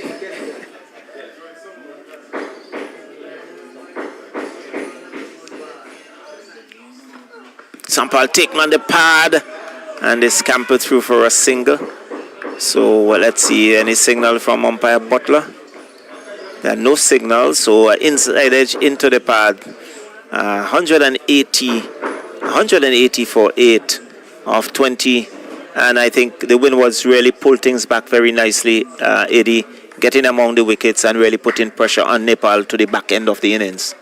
Yes, and the bowling attack, must be commended here today. Parker, as you know, very picturesque field indeed, but it's a very small outfield, and 179, a target of 189 runs per over, as we would have seen in the very first game last Tuesday, is gettable here at Park Hill, and we must commend the effort of the Wooden Islands bowling outfits. Ned, of course, leading his team off, and the likes of Descartes and not forgetting Larry Ellis and company. They must be commended. Yeah, they definitely have to be commended. I think they kept things very tight. There was one occasion where the Nepal had the bowling under some pressure. But from the moment they got that wicket, they continued to put some pressure on Nepal, pull things back. Nepal finishing at 180 for 9. And I think the Winwards really, they would have strengthened their spin attack. But we note that Otney Lewis did not even bowl.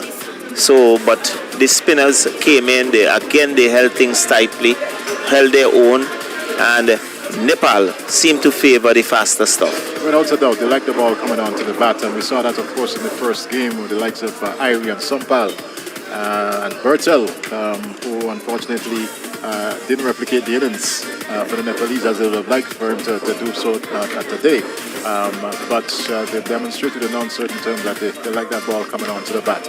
All in preparation for T20 World Cup 2024 taking place here in the Caribbean and the USA. 5 matches to be staged here in St. Vincent and the Grenadines. And certainly, of course, the work is ongoing to make sure that SVG that we're fully prepared and ready for Cricket World Cup 2024. But I think at this point in time, should take a break. We'll take a break and then we'll come back for the innings.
listen the Friday, May 17th. Upper Bay Street comes alive With runs and rhythm as we unleash the vibrancy and magic of VINCENT 2024. Along with the ICC World Cup Trophy Tour. Dive into the hottest carnival in the Caribbean, where the infectious sounds of calypso and soca music fills the air. The sweet sounds of steel pans spread across the streets, accompanied by the energy of Mardi Gras. Come and experience the thrill, The nostalgia. and the unforgettable moments of the ICC World Cup Trophy Tour. You're invited to unleash the spirit and dance into the heart of the celebration. As we launch VINCENT 2024 On Friday, May 17th at Upper Bay Street. Get ready to unleash the runs and the rhythm. the vibe, the energy, and the pace. Carnival again, say we love play. Marching we vain, say we love play. Carnival, listen the Friday, May 17th. Upper Bay Street comes alive With runs and rhythm as we unleash the vibrancy and magic of VINCENT 2024. Along with the ICC World Cup Trophy Tour. Dive into the hottest carnival in the Caribbean, where the infectious sounds of calypso and soca music fills the air. The sweet sounds of steel pans spread across the streets, accompanied by the energy of Mardi Gras. Come and experience the thrill, The nostalgia. and the unforgettable moments of the ICC World Cup Trophy Tour. You're invited to unleash the spirit and dance into the heart of the celebration. As we launch VINCENT 2024 On Friday, May 17th at Upper Bay Street. Get ready to unleash the runs and the rhythm. the vibe, the energy, and the pace. Carnival again, say we love play. Marching we vain, say we love play. Carnival, listen the Friday, May 17th. Upper Bay Street comes alive With runs and rhythm as we unleash the vibrancy and magic of VINCENT 2024. Along with the ICC World Cup Trophy Tour. Dive into the hottest carnival in the Caribbean, where the infectious sounds of calypso and soca music fills the air. The sweet sounds of steel pans spread across the streets, accompanied by the energy of Mardi Gras. Come and experience the thrill, The nostalgia. and the unforgettable moments of the ICC World Cup Trophy Tour. You're invited to unleash the spirit and dance into the heart of the celebration. As we launch VINCENT 2024 On Friday, May 17th at Upper Bay Street. Get ready to unleash the runs and the rhythm. the vibe, the energy, and the pace. Carnival again, say we love play. Marching we vain, say we love play. Carnival, listen the Friday, May 17th. Upper Bay Street comes alive With runs and rhythm as we unleash the vibrancy and magic of VINCENT 2024. Along with the ICC World Cup Trophy Tour. Dive into the hottest carnival in the Caribbean, where the infectious sounds of calypso and soca music fills the air. The sweet sounds of steel pans spread across the streets, accompanied by the energy of Mardi Gras. Come and experience the thrill, The nostalgia. and the unforgettable moments of the ICC World Cup Trophy Tour. You're invited to unleash the spirit and dance into the heart of the celebration. As we launch VINCENT 2024 On Friday, May 17th at Upper Bay Street. Get ready to unleash the runs and the rhythm. the vibe, the energy, and the pace. Carnival again, say we love play. Marching we vain, say we love play.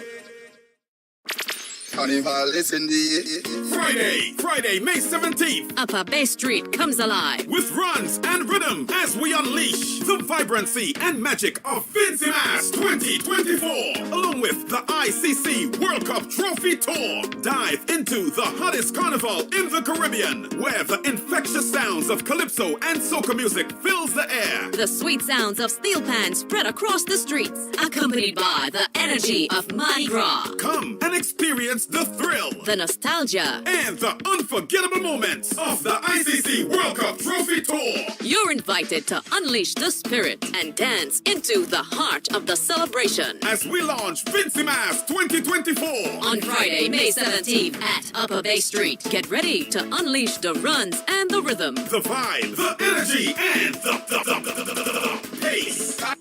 Carnival again, say we love play. Martin we vain, say we love play. Carnival is in the Friday, May 17th, Upper Bay Street comes alive. with runs and rhythm as we unleash the vibrancy and magic of VINCENT 2024, along with the ICC World Cup Trophy Tour. Dive into the hottest carnival in the Caribbean, where the infectious sounds of calypso and soca music fills the air. The sweet sounds of steel pans spread across the streets, accompanied by the energy of Mardi Gras, Come and experience the thrill, the nostalgia. and the unforgettable moments of the ICC World Cup Trophy Tour. You're invited to unleash the spirit and dance into the heart of the celebration. As we launch VINCENT 2024 On Friday, May 17th at Upper Bay Street. Get ready to unleash the runs and the rhythm. the vibe, the energy, and the pace. Carnival. Welcome to St. Vincent and the Grenadines.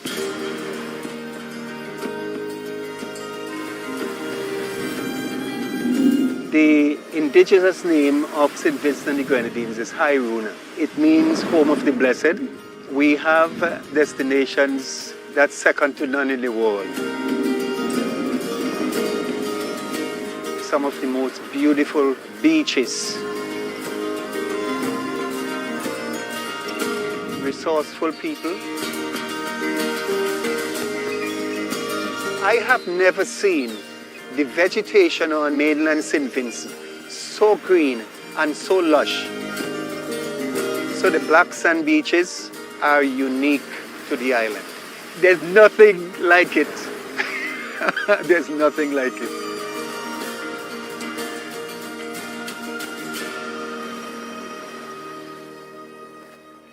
Welcome to St. Vincent and the Grenadines.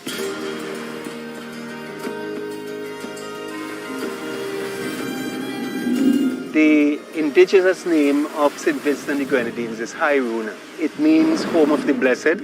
We have destinations that's second to none in the world. Some of the most beautiful beaches. Resourceful people. I have never seen the vegetation on mainland St. Vincent so green and so lush. So the black sand beaches are unique to the island. There's nothing like it. There's nothing like it.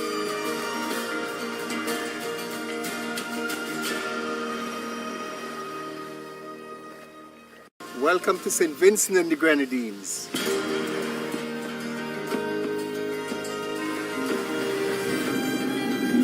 The indigenous name of St. Vincent and the Grenadines is Hairuna. It means home of the blessed. We have destinations that's second to none in the world. Some of the most beautiful beaches. Resourceful people. I have never seen the vegetation on mainland St. Vincent so green and so lush. So the black sand beaches are unique to the island. There's nothing like it. There's nothing like it.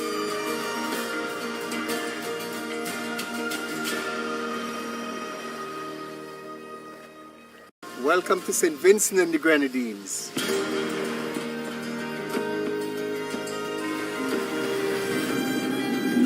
The indigenous name of St. Vincent and the Grenadines is Hairuna. It means home of the blessed. We have destinations that's second to none in the world. Some of the most beautiful beaches. Resourceful people. I have never seen the vegetation on mainland St. Vincent so green and so lush. So the black sand beaches are unique to the island. There's nothing like it. There's nothing like it.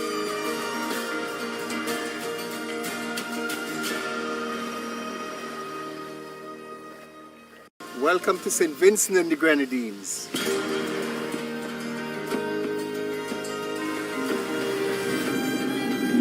The indigenous name of St. Vincent.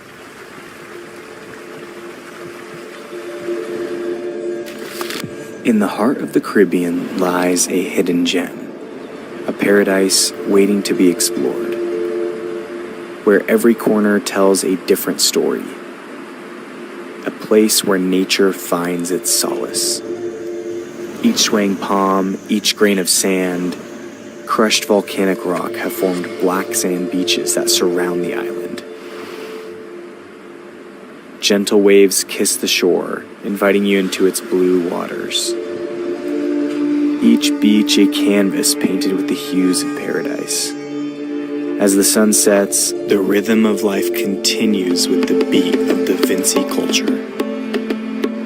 In St. Vincent and the Grenadines, every moment is a testament to the beauty of nature and the depth of the Caribbean heritage.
Carnival is in the Friday, May 17th. Upper Bay Street comes alive. With runs and rhythm as we unleash the vibrancy and magic of VINCENT 2024. Along with the ICC World Cup Trophy Tour. Dive into the hottest carnival in the Caribbean, where the infectious sounds of calypso and soca music fills the air. The sweet sounds of steel pans spread across the streets, accompanied by the energy of Mardi Gras. Come and experience the thrill, the nostalgia, and the unforgettable moments of the ICC World Cup Trophy Tour. You're invited to unleash the spirit and dance into the heart of the celebration as we launch VINCENT 2024 on Friday, May 17th at Upper Bay Street. Get ready to unleash the runs and the rhythm, the vibe, the energy, and the pace. Carnival again, say we love play. Martin we vain, say we love play. Welcome to St. Vincent and the Grenadines.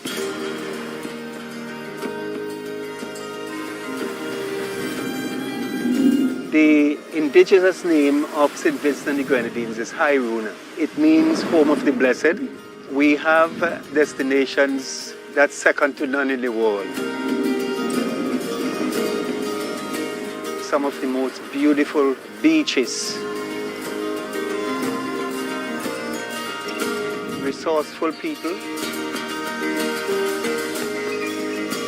I have never seen the vegetation on mainland St. Vincent so green and so lush. So the black sand beaches are unique to the island. There's nothing like it. There's nothing like it.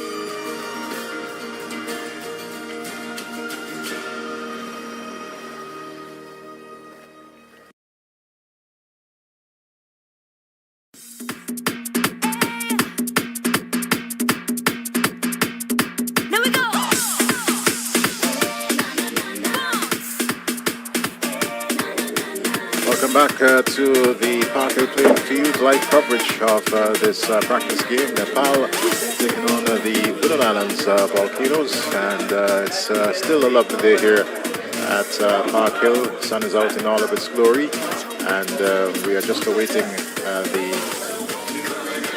resumption of the game. Certainly the Windward Island volcanoes to respond to that 179 posted by Team Nepal. Jalo, 179 on the board. There you see the Nepal team.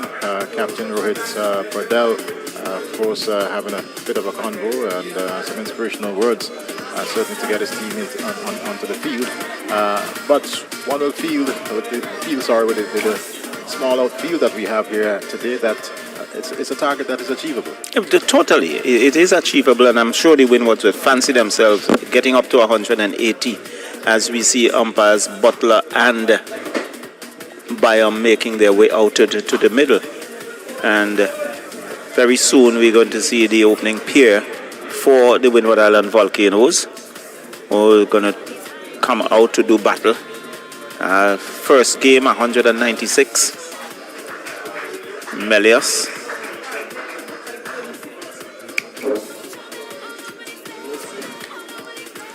Well, the two openers are making their way into the middle. Captain Melius, along with, we'll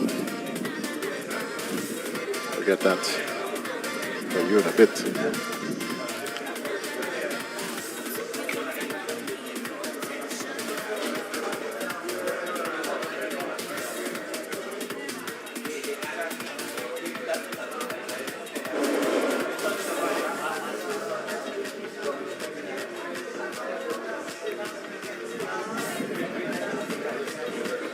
So yes, Charles, I was just saying the two teams are out into the middle. Windward Island volcanoes now preparing to respond to the 179, chasing a target of 180. And I believe it's Captain Melius out there. We'll try to get the player who has that number 45 on his shirt for the Windward Islands. But meantime, Nepal, they're in the middle. And looks as if it's going to be Bohara to get things going from the southern end here at the Park Hill playing field.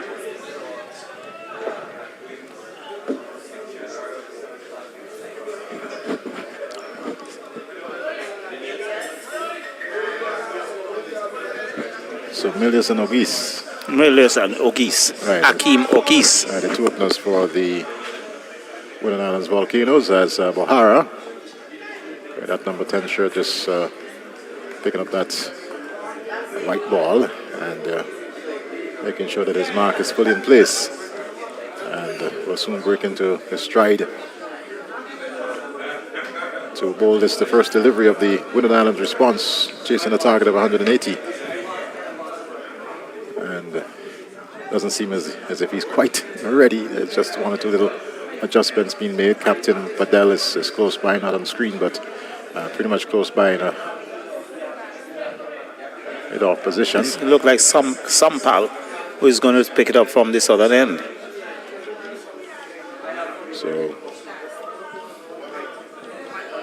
Grace is in. This one is played down into that shot.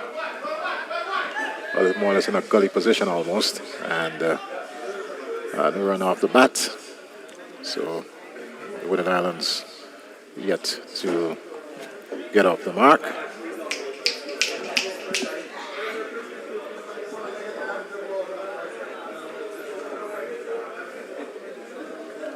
So there you see Nepal 179 for 9, and the volcanoes chasing a target of 180. This delivery, Wellness walks it off his pads and played in that short mid-wicket position, slipped in the process, and given away 2 runs and some scrappy work in the field by Nepal. Very scrappy work very early in the innings, and easy what should have been an easy single. He gave away that extra run. So Melius is off the mark. That would do his confidence a world of good, and no batter likes to be a knot. And he would have to lead from the front for the Windward Island Volcanoes try to get up to 180. So back at the top of his run, and now turns. Races in. And this one outside the off stump and cracked out to that third man position, but the third man well in place, well in behind it. And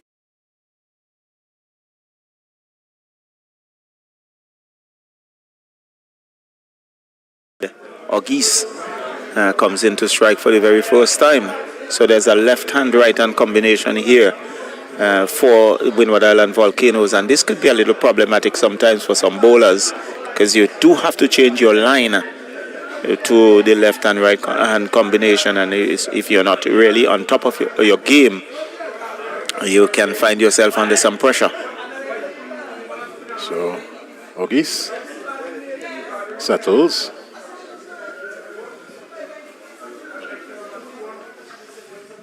And ball that is worked into the onside.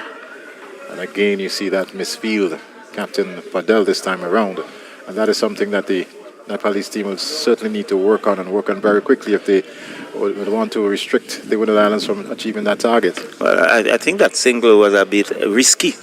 Had he picked it up cleanly, I think Auguste could have found himself in some trouble. But in the end, he got in very safely, because not seeing the Nepalese picking up the ball, I think they're creating the Cardinals enough taking their eye off the ball at the last minute.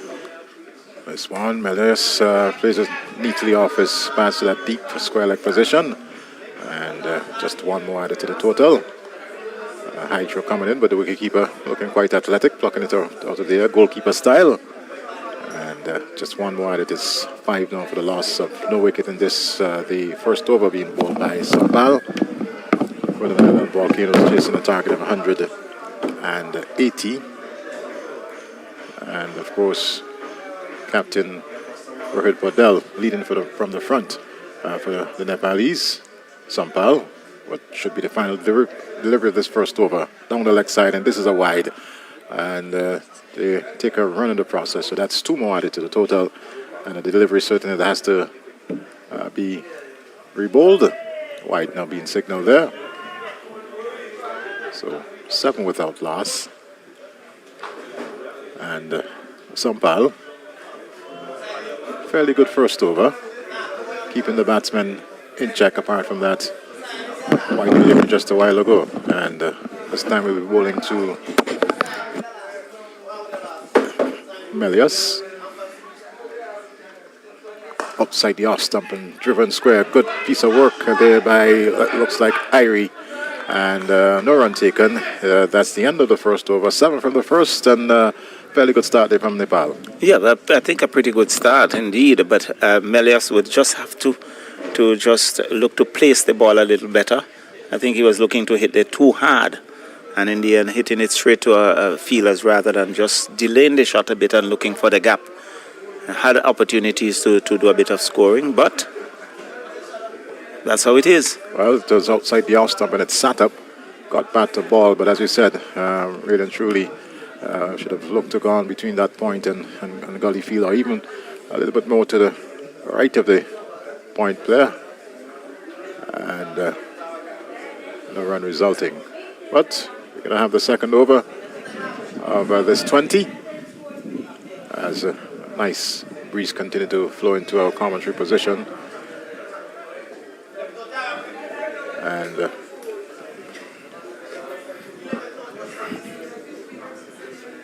picking up the attack, looks like, is it Prakash? Comes in now to bowl to Auguste, and that he works into the onside, mid on in position, not a problem.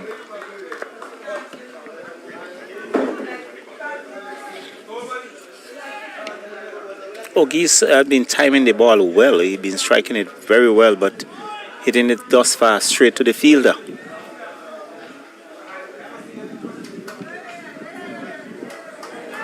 And that's the wind doing a bit there with the bail. Batsman immediately realizing it. had to pull out. So practice it is. From the hills here at Park Hill. Races past umpire Butler. This wasn't driven. Again, well driven, but finding the fielder in that short, well, mid-off position. Well, again, we see the fielder not picking it up. It was hit very firmly indeed, and O'Geese was still looking for that single. And again, it was Captain Padel, the guilty offender. Well, again, it's an area that's Nepal, as they prepare for World Cup 2024, T20 World Cup, that they'll need to certainly work on. In this game, one run can determine the difference between winning and losing. And if you give them away in the field, they certainly will pay in the end. There's Captain Melius as Pratis now comes in. And down the leg side, that should have taken something because there's no signal there from the umpire. Maybe brushing the pad on its way through. So the keeper standing up, and good take down the leg side. Remove the bail, but the batter foot was grounded. Well, we've seen three deliveries thus far in this over, just one run. And Melius and O'Geese will probably want to get things going. Outside the off, beautifully nice throwing off drive, square the wicket. Oh, lovely runs into the backward point fence, Charlo. That was sweet. The sound of the bat, the placement, it's about everything about that shot was perfect. And Melius really showing his class. So, boundary there to the Windies Islands Volcanoes skipper, Kimano Melius, quite a young cricketer. And it's good to see him being given the opportunity to lead at this level as a practice. So, coming once again. And down the leg side is a loud appeal. Well, umpire says not out, but I was looking at that back leg. I was very close to the line. Let's see. Down the leg side. Good.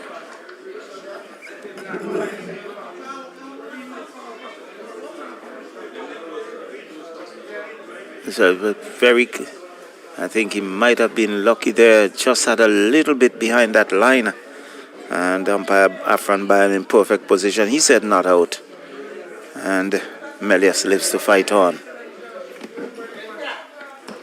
Again, that's into the pads. And a single. Airy coming through, not picking up. Again, that single. A leg by signal by umpire Butler. The over comes to an end. So he's after 2 overs, 12 without loss. And Melius might have find himself a bit lucky. Very much so, Charlo.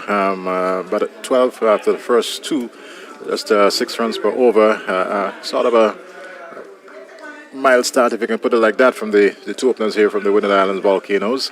And they will certainly want to get the pace on. You don't want to have a situation later on down where you have a required run rate of 12 and 13 and 14 plus. Yes, of course, we know that there's some big hitters to come for the Windies Islands Volcanoes, but that start is so very much important in terms of immediately putting the opposition on that back foot. Definitely, and these two would want to do that. Both St. Lucians, they should know each other well, and we'd really want to put a good start on the cards for the Winwards so that the others can build on. Sampal this time to bowl to Melius, and he's back in defense, just pushing it back up along the pitch. And no run resulting, 13 for no loss in this over number 3. So the ICC trophy, of course, here in St. Vincent and Grenadines arrived yesterday at the Argyle International Airport. Today was on the windward side of the island. Well, in fact, prior to the start of the game, they had passed through for viewing and so they were on the field for a while. Worked through the mid-wicket area, and it's going to get close to that fence. Let's see if the fielder can pick it up. No, he can't. So that's 4 well-taken runs there by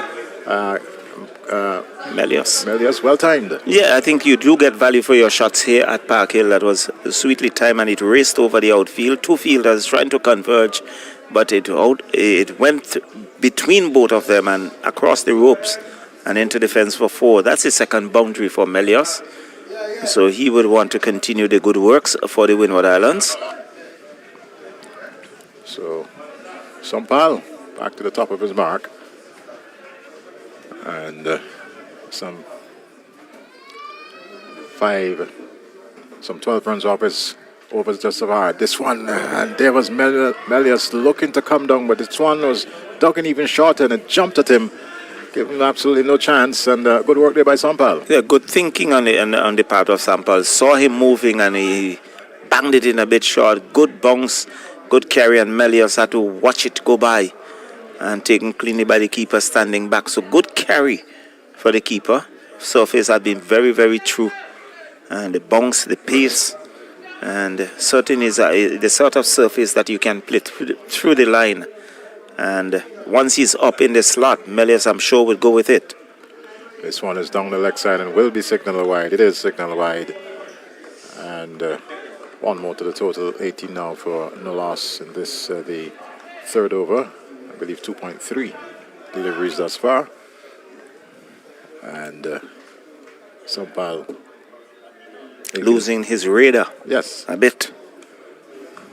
I'm talking about losing the radar. We've lost a bit of the sunshine, but certainly that has not affected conditions here at Park Hill, as Sampal with that number 10 on his back outside the off stump and taking the pace off of that one, Sampal. And Melius was somewhat seemed to be caught in two minds there. He eventually just poked at it and pushed it calmly into the offside. Well, he certainly was deceived by a well-bowled slow delivery there by Sampal. And Melius looked to tap it into the offside on the bounce to the keeper, who didn't collect it cleanly, but there's still no run. So here comes Sampal. Outside the off stump and Riven Square. That's 4 well-taken runs, but I believe Irie felt he should have done a little bit better there. He definitely should have done better. Yeah, he would be disappointed. So too with Sampal. I think he was looking at the bounce, didn't get the body behind it, and it went past him and into the fence. So 4 more runs to the total, 22 without loss. And we are just about 1 more delivery remaining in this, the third over. As right arm over the wicket. And again, oh, that was well placed. Down to third man there from Melius, showing his class. Definitely, I think that's the shot of the morning. He waited on it and he placed it. Rather than looking for power, he looked for placement. And it was really a gem. So 26 after the first 3 overs, going at 8 runs per over. And these two at the wicket, especially Captain Melius, who's on 20, they're now stepping up the scoring rate here for the Windward Islands as they chase the target of 180. I recall Melius at the under-19 level at Cumberland. I played a blistering innings of 100. I think it was against Jamaica. He really took the bowlers to all parts of the ground. And you saw that talent in the young man. And here he is at the Winwards level, regional level, and really now proving his worth. Well, we're going to be having some spin from the northern end, and replacing Pratis will be Rajbansi. Hope my pronunciation is correct. Will be coming into bowl to Ogis, and slow left arm over the wicket. So left arm off spinner. Comes in now to bowl to Ogis. And was beaten outside the off stump and had his foot grounded. But the wicketkeeper didn't take it, so any possible stumping went through the window as far as that is concerned. So August looking quite tentative there. And Lalit Rajbasi comes in now. This one he tucks nicely off the hip onto that short fine leg position and gets off to another run. 3 now to his total, and 27 the score for the Winning Islands in the 4th over. So there's rotation of the strike, the right hand, left hand combination. And Lalit will have to now bowl to the right hander. Let's see how he will, what sort of line he will have. Previous delivery to the left hander was on the body. That would be a good delivery for the right hander. So Captain Melia settles on weight. And this one he hikes high. That's going to go all the way over long off. That's 6 runs. And well taken shot there by Melius. He was to the pitch of it very quickly indeed. And went through with the shot. Long over, long off, Jalo. Well, he's showing his class. He's showing his intent. And I was tossed up and he lifted it over long off. Who had some interest in it. But in the end, just watched it sailed over his head and over the ropes for 6. So Melis is on to 26 as Lalit comes in. This time he just pushes it into the offside very quietly. Fielder comes around, picks up. Total remains on 33 without loss. The Winning Islands Volcanoes. It's been a measured start, but of course Melis has been aggressive at times. And wrapped on the bad pad, going back there, and not out says umpire. Loud appeal. Seems to be going down the leg.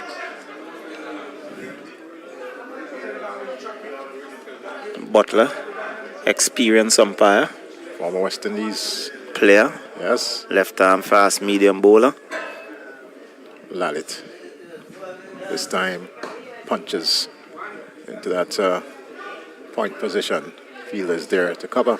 That's the end of over number 4, and at the end of it, it is 33 without loss. The Winning Islands going to just over 8 runs per over, and in this the early overs, not a bad start. And I think that in this over, Lalit, who had been struck for 6, but I think he came back very good in the end. Really tightened it up and not giving Melius that opportunity to lift him over the top. Most of the deliveries after that had to be played off the back foot. Yes. So let's see how things are going to continue. We had some who started, but spin now being introduced from this to the southern end. So Captain Rohit Padal looking to slow things down. Looks as if it's like Airy. Yes. The Pindra Singh Airy coming out of Old Ogis. And Ogis gets one wide outside the off stump. That's very wide indeed. And Airy not off to the kind of start that Captain Padel would like to see. Tucks away at his sleeves and are now coming to bowl once again. And that was short outside the off stump wide, and August should have really and truly done better with that one. Well, he hit it straight to backward point. So 34 without loss in this, the 4th over.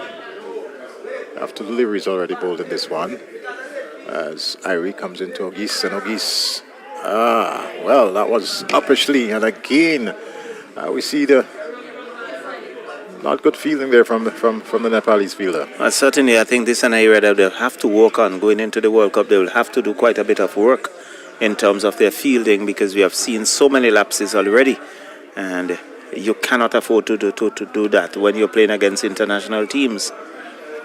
They will hurt you, and hurt you badly as far as that is concerned. Nepal would have taken the number 2 spot coming out of Asia.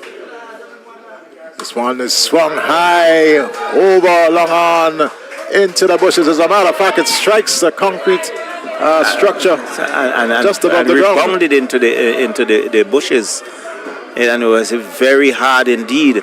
But I was going to make the point, very interestingly, because Airy has not tried to bowl this slow it up, or flight the ball. He has pushed every delivery through, and they are actually playing him as a medium pacer, which makes life much easier for the batters. So true. Much more easier, Charlo. 41 without loss, and this the 5th over. And Melius settles Airy. had a good innings in the first game, scored 50 plus. That would have carried the Nepalese team home, but this one is now driven into the offside and playing that short extra cover position, comes around, picked up, total remains on 41 without loss.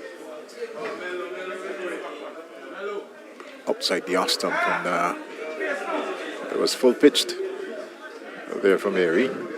I think Melius was looking at the umpire hoping that it would be a wide. Comes in once again. This one cracked, and 1-2 bounces into the long off area, and that's 4 well taken runs there from Melius. So Melius continued to show his intent, and he's been striking the ball very well indeed. Airy not flighting the delivery, pushing them through, and Melius likes it as it comes onto the bat very nicely, and he's capitalizing on every opportunity he gets. So after 5 overs, 45 for no wicket, and 9 runs exactly per over, the run rate for the Windward Islands Volcanoes, and very good start indeed from this opening pair. Captain Commander Melius, he's on 36 not out and just 4 from the bat of August. Of course, the bunch of the strike being taken up by Melius. Well, definitely, and we see Lalit has been pulled out of the attack, and it looked like Practice who comes back into the attack. He had 1 over, so he's coming back into the attack, and it's the August who is really a spectator, who was a spectator now taking strike. Take some strike. Here comes Practice now to August, and this one wraps him on the pad. He was looking to pull it somewhere over backward square leg, but didn't get it back onto ball. I don't think it was short enough for that kind of a shot. It would have been advisable to tuck it on the onside and pick up the ones. But he was looking to go over square leg and really missed it, taking on the body. Well, it's one of the dangers being a spectator at the other end. You sometimes do get a little raggedy, and we saw that there from August. Let's see what happens this time around. Gets back onto the ball as he hoiks this one over long on, and he's got to get pretty close to the boundary. Picked up there now. They take 2 in the process as a throw comes in, and 2 more to the bat of August. He's now on to 6. The Volcanoes there 47 without loss in this the 6th over.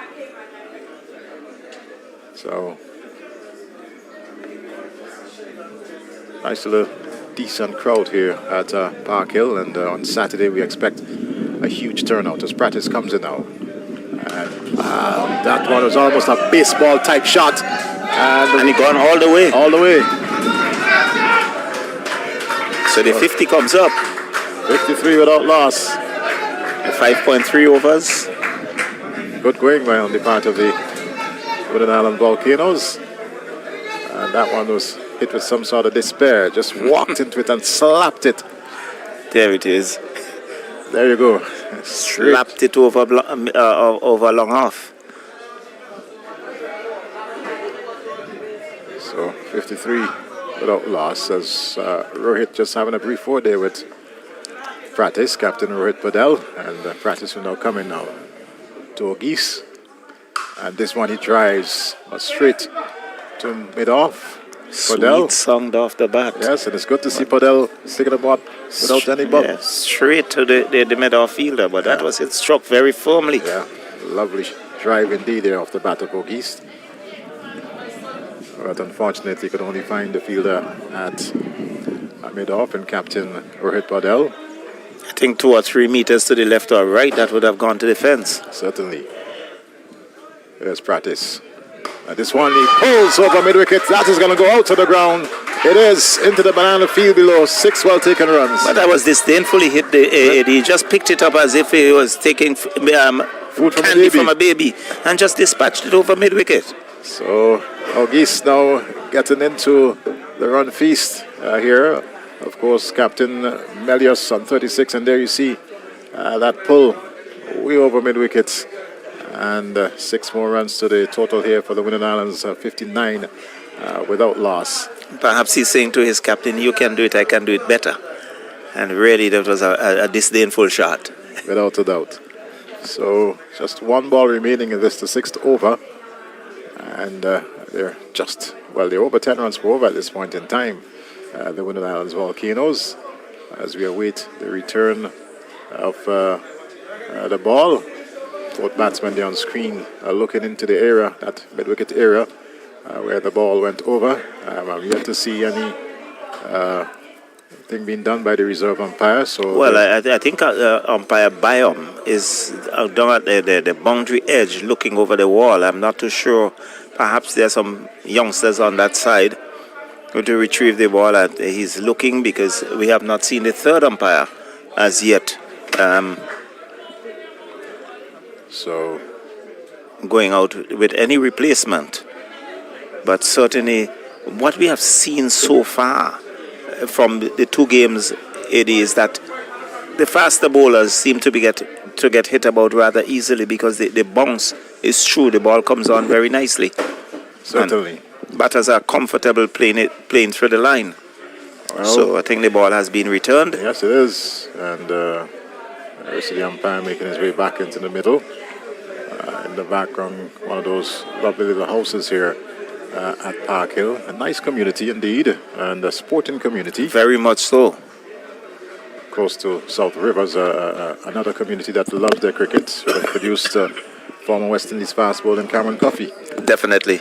Quite a few players coming out from the South Rivers. Butler, who played for the West Indies as well.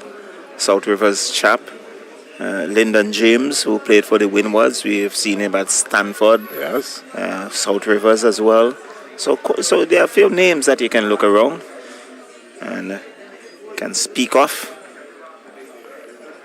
Well, Ogis is about to resume his innings as the ball has been returned, and here comes practice now. And this one off the edge, it will look like a bit of edge onto that one, down to that short third man position. That's the end of the sixth over. At the end of it, 59 for no loss. The Windward Islands are chasing 180 for victory, just under 10 runs for over. Just under 10 runs and over, and I think a pretty good start by the Winwards, putting the pressure, early pressure on Nepal, and they would have to do some work. We see Melius just signaling to the pavilion. Perhaps he's going to done away with his helmet, and it's going to be Lalit who is going to pick it up from the southern end. So it's going to be spin, and Melius, he's comfortable. He decides, I'm going to done with the helmet, and I'm going to see how I can take charge. He's on 36, Ogis on 18, and really a good opening partnership, coming 50 coming in 5.3 overs. Well, it was a little slow for the openers, especially in the first 2 overs, but since that third over, they've really taken to the attack of Nepal, and hence, of course, scoring at just about 10 runs over in the first 6. So Lalit being switched from the northern to the southern end as the breeze blows across the outfield, and this one spoons off the face of the bat, not immediately the pitch of it, but nonetheless fell into a harmless zone there for Melius. He got a single in the process, Charlo. Definitely a good delivery. Spinning across him is the left arm spinner, getting that one to go across the right hander. I think he was looking to tuck it on the onside, got a leading edge. So Lalit it is to continue. This time to Ogist. Tries. And this one is going to beat the fielder. The bounce would have undid him there. And that's 4 more runs. Definitely. He was stepped hard. It bounced in front of the fielder. Short, a diminutive guy. Bounce. He was jumping for all his worth. It went over his hands, across the ropes and into the fence for 4. So Ogis continue to enjoy taking the attack to Nepal. So here's Lalit once again. And this time he tries down to long off. And the fielder is on the fence there. 1 more to the total.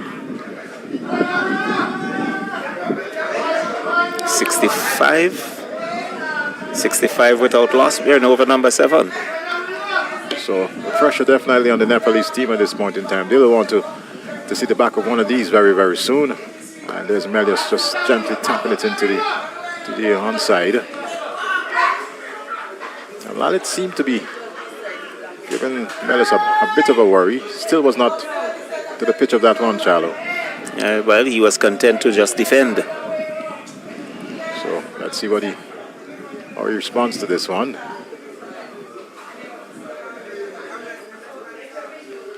Again, pushing out and into that short mid-wicket position. The fielder comes off the fence, and there's one more added to the total. Now 67 for no loss. Winner Island Volcanoes in pursuit of 180. 66. 66 without loss. There's Lalit.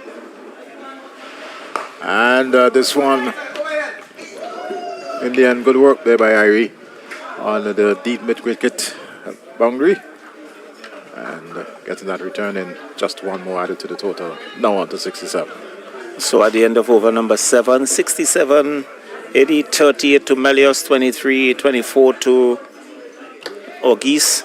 And a very good start indeed by the Windward Islands. Yes, the dressing room at this point in time for the Volcanoes should be pretty comfortable. The batters who are to come, the likes of Kavim Hodge and company, certainly they will be feeling pretty, as I said, comfortable in the dressing room and under no immediate pressure at this point in time. But I believe these two will want to continue and get as close as possible to the 100 to make life even more easier for the batters to come.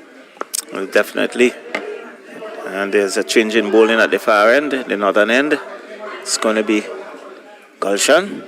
Looks like Gulshan, yes. Who is going to pick it up from the northern end, but he'll bowl to the left-handed Ogis, Akeem Ogis. So Gulshan, right arm, medium fast to Ogis. Then Ogis just guides this one down to that short third man position and immediately off for the single. One more to the total, now 68 for no loss. The Winner Island Volcanoes in this, the 8th over.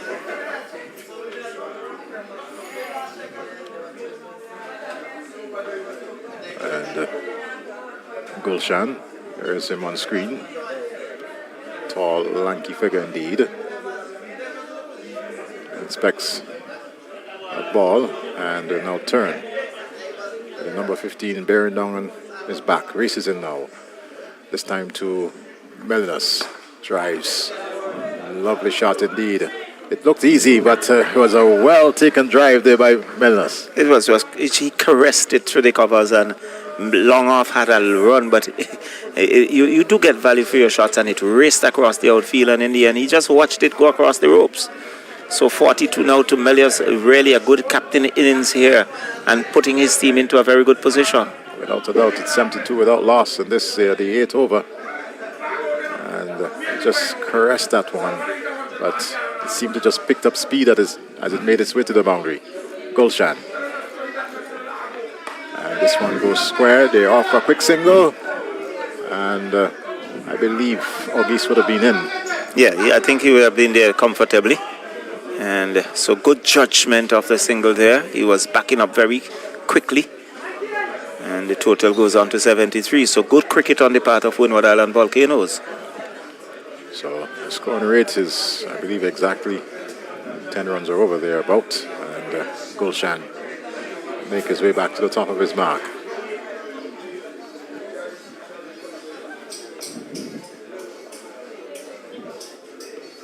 Ogis hoiks this one high. Is he going to beat the fielder? No, he doesn't. And a good take and catch there, keeping his eye on the rope. So there goes Ogis, gone for 25, looking to clear the long off fence, but didn't have enough on it. And slapping the pads as he make his way back, because he knew that there was an opportunity for him to probably press on and make even more for the Windward Islands today. Well, definitely, I think he just stroked it rather than really putting some power behind it. You saw that on the replay. Just stroked it and it went right a long way. And good judgment on the part of the fielder and taking that just in front of the ropes. And you can see him there just stabling himself as he looks down at the ropes. But so good judgment on the part of the fielder, and Ogis has to make his way back. Am I seeing his foot on the rope there? It's a bit difficult for us from this side to see, but I did a boundary check. Pretty close there, but Ogis is already back in the pavilion. There's no DSR here at Park Hill. We're just showing that for the benefit of our viewers. And your batsman is out. And Stephen Pascal. Stefan Pascal. So 73 for the loss of 1 in this, the 8th over. But indeed a good start here for the Winning Islands. So it's Pascal to take his first knock. And beaten outside the off stump. He just pushed at it. Didn't really and truly move his feet there. Just pushed the bat to ball. And went through to wicketkeeper. Total remains on 73 for 1.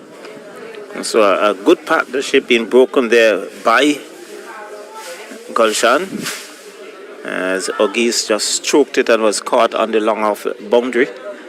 He went for 25, and Pascal getting his first knock. Yes, first knock for these games thus far. And this one, looking to guide it between the wicketkeeper and that gully fielder. They didn't get anything onto it. That's the end of over number 9, and at the end of it, it's 73 for 1. Winning Islands chasing 180. They are. It's really the end of over number 8. Number 8.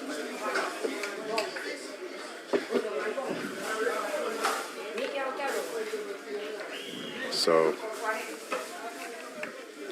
just about 9 runs and over. Well, that's the required rate to take you up to 180. So they're winning a good clip, the Volcanoes, as Lalit will continue from the southern end.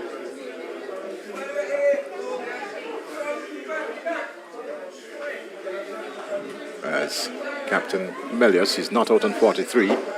No doubt will want to get to that 50 and then press on for the Winning Island Volcanoes to ensure that they take victory in this, the second game. Lalit. And Melius pulls one bounce down to long on and takes a single in the process. Total goes on now to 74. Of course, in the first game, when Nepal looked more or less dead and buried, the likes of Irie and Sampal and plucked victory out of the air. Definitely, and they took the faster bowlers to the cleaners. Lalit. And this one bounced a bit at the batsman. And Pascal, new to the wicket, caught in a bit of a problem there, but in the end, I think he's yet to get bat and ball. There comes Lalit. This one is through the offside. Fielder comes off that extra cover boundary. And finally off the mark is Stefan Pascal, Grenadian player, known more for his pace rather than handling the bat. So I'm a little surprised that he's in at number 3, but maybe just being given that opportunity. As Lalit comes in now to Melius. And Melius, this one off the edge is going to probably get into the boundary. He was looking to pull this one somewhere over mid-wicket, but it took the outside edge, and luckily for him, it didn't spoon or anything like that, or went to any fielder, and raced down to the third man fence. It flew down to third man and into the fence for 4. He goes on to 48, the total now on to 79. But I think he was lucky there. Yeah, without a doubt, yes. Well, sometimes you need a bit of luck. Yes, Lady Luck has followed him. So, Lalit, as I said, seemed to be creating a bit of a problem and there you see the return ball striking Pascal. But Lalit comes in now, and this time he's to the pitch of it and works it into the onside. Fielding to his own bowling, there's Lalit. And Melius settles.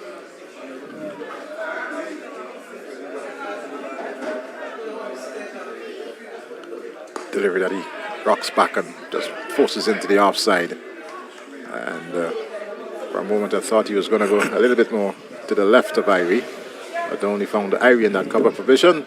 That's the end of over number 9, and at the end of it, it's 79 for 1. 79 for 1. So a good over indeed, I would say, on the part of Lalit, pulling things back a bit. And these two would have to just pace themselves as we look at a number of school children making their way into the pavilion. And it's very good for the youngsters to come and see cricket at this level. Nepal international team, of course, they're into their second World Cup in the Caribbean, and there you see even some of the young lasses being here at Park Hill. Charging down the wicket, there's Pascal. He gets one, and the fielders onto it. They're looking for the second, but that is not going to be. And total goes on now to 80. 80 for 1. And over number 10. And there we see some of the students. I believe they're from the Park Hill Government School. Just around a few feet, 100 yards away from here. That's Gulshan. Motos in. And this time wrapping the pad there of Melius. And there was no appeal, that was outside the off stump, so no threat to Melius. Just missed the ball completely. I think it was a little bit too casual there in terms of the way he approached that. And he has to be very mindful. As a captain, you would want to see your team home. Well, he's on 48, too short of that half century. As here comes Gulshan. And that's a loud appeal, but I believe the height there might have certainly helped Melius, but a good delivery from Gulshan. It continues to create a bit of a problem for the batters, and they threw for a leg by. Interesting to have a look at this replay. That's for the run out. There was absolutely no problem there, but I believe Melius was saved by the height that time around. Yes, because he was going back, and I think it was above the knee roll, and I think umpire Butler just indicating there the height. Yes. So Pascal will now take strike. Charges down the wicket and straight into the arms of the fielder there at that whitish long on position. And Nepal came in the second wicket. A good catch indeed. It was hit very firmly indeed, but straight to the fielder who judged it well. He charged the bowler. He hit it very firmly indeed. And there is the fielder just taking that catch in front of the ropes. Again, very close to the ropes, but I think from our vantage point, I was looking at it, I think he was quite safe. Quite safe. And we saw that in the replay there as he tosses the ball back. So, Windies losing their second wicket, that of Stefan Pascal. Not normally a top order batter, and I was, asking the question as to why you're bringing Pascal at this point in time, but the dressing room will certainly have the rationale. He's gone nonetheless, and it's 81 for the loss of 2 in this, the 10th over.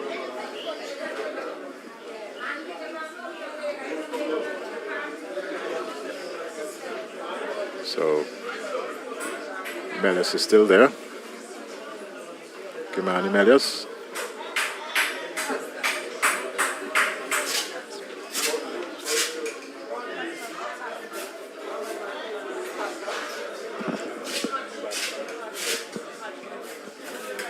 So, Kevin Hodge, a new batter.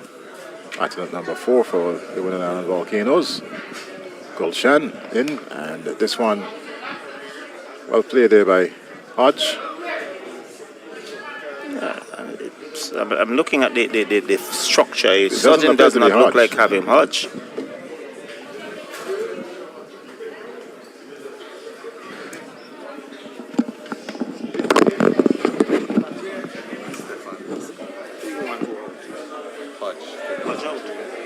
Okay, Kabem Hodge was the batter who got out, and Pascal is now at the crease. So he's off the mark on 1. And well played here by Melius. He gets a single. He goes on to 49. And the total now on to 83. But Kavem Hodge was the batter who got out. Yeah. I was looking at the number and it says Kavem Hodge. And Pascal is now making his way out. He's on 1. So, information being rectified with our scorers. So it's actually Stefan Pascal who's in the middle. And Kavem Hodge, who didn't really look the part. Definitely, I think when one looks at him from the very first game to this one, really seems not to have really been middle in it. And in the end, perished at a deep mid-wicket position. So, 83 for the loss of 2. The Winnan Island Volcanoes, after some 10 overs, halfway mark, 180 required. And there's a bowling change at the southern end. It looks as if it's going to be Bertel. Yes, Bertel is going to pick it up. This time he'll be bowling to Melius, who's on 49. And Melius gets that half century, just caresses it down to backward point. Fielder comes around, picked up one more to the total. That's 50 to Melius as he raises his bat. And certainly getting a good applause from this appreciative crowd here at Park Hill. Winnan Islands now on to 84 for the loss of 2 wickets in this, the 11th over. And now Stefan Pascal is going to take strike.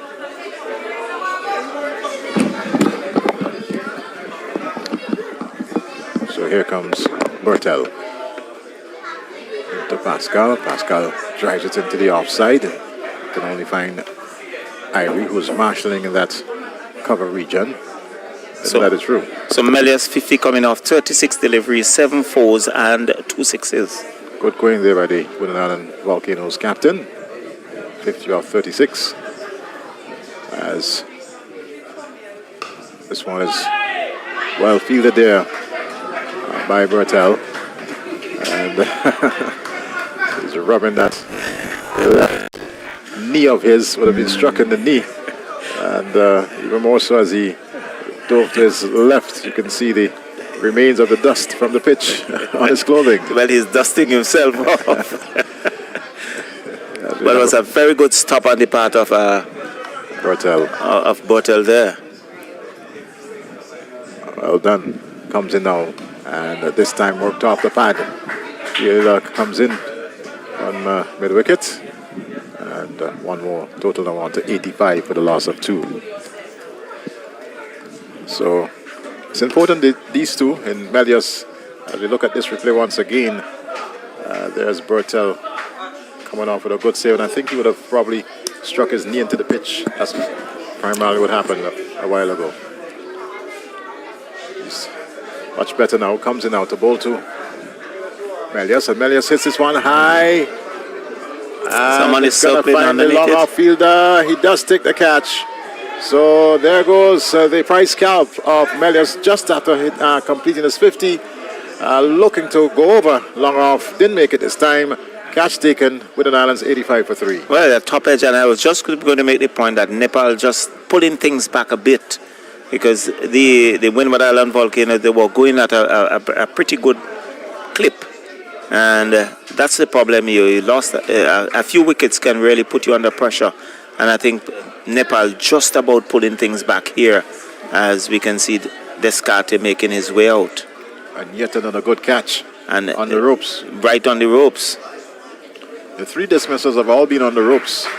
Very close to the ropes as well. Very, very close to the ropes. And on all occasions, the fielders doing some good work. Good judgment on the part of the fielders. So they've been good at the catching. A little scrappy in the outfield. But at 85 for 3, Nepal still very much in the hunt here today at the Park Hill playing field in this practice game, all in preparation for Cricket World Cup 2024. That's the T20 Cricket World Cup being held in the Caribbean and the United States. And of course, the final of these practice games will take place on Saturday. We'll come back here at the Parker playing field. After that, Nepal will depart St. Vincent and they'll head on to Texas, USA, where I understand they'll be having some practice sessions also. We'll be taking on a Houston 11, and it'll be interesting to see cricket in those parts in Texas. Oh, definitely. I think they are looking forward for it. More accustomed to New York and Florida, Fort Lauderdale, but Texas, that's pretty interesting. Very much so. Had the opportunity of passing through Texas once. Right. So cricket really spreading its wings in a number of areas. And I think there will be cricket in Long Island. Yes. During the World Cup. Yes. Those are areas that you're not known to hear a lot about. Here comes Bertel, all dusted, but he's picked up the scalp of Melius, and this time Descartes is back. Ball is quickly back into the gloves of the keeper, but couldn't avoid that single. The end of over number 11, and the end of a very, very good over there from Bertel. And a successful over as well. Yes. So it's 85, so the run rate dropping, and they would expect, the Windward Islands would expect a few batters to come in and try to push things along. Descartes, he can hit the ball very far, strong lad, and he's off the mark, so just wait to see. 86 for 3 at the end of over number 11, and with Descartes on 1, Pascal, they would want a partnership between these two and really push the pressure back on Nepal, because Nepal just about pushing the pressure onto the Windward Island batters. So he's airy from the northern end. Driven into the offside, and Padel not being able to get around in time. One more added to the total. It's now up to 87 for the loss of 3. That's 87 for 3. Winning out on Volcanoes, taking a target.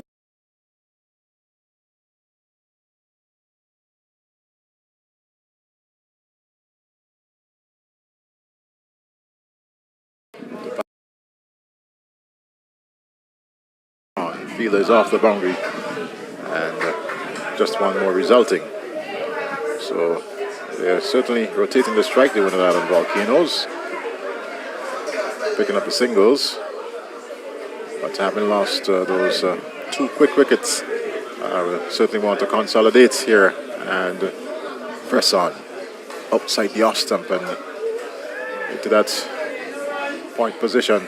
Where there's Bertel picking it up, and no run resulting. Good outfield cricket there from Bertel. Avery now to... Where are you going? Well, Pascal was just simply there looking at Descartes like, where are you hustling to? Got back in time nonetheless. Airy. And that's the reverse sweep. And there's Bertel diving neatly to his right there. Didn't pick up cleanly, but did enough to avoid the ball passing him and adding even more. They got a single in the process. It's now 89 for the loss of 3. I certainly have saved the boundary. Yes. So, Stefan Pascal. This one is bowled. And a really awful looking shot there from Pascal.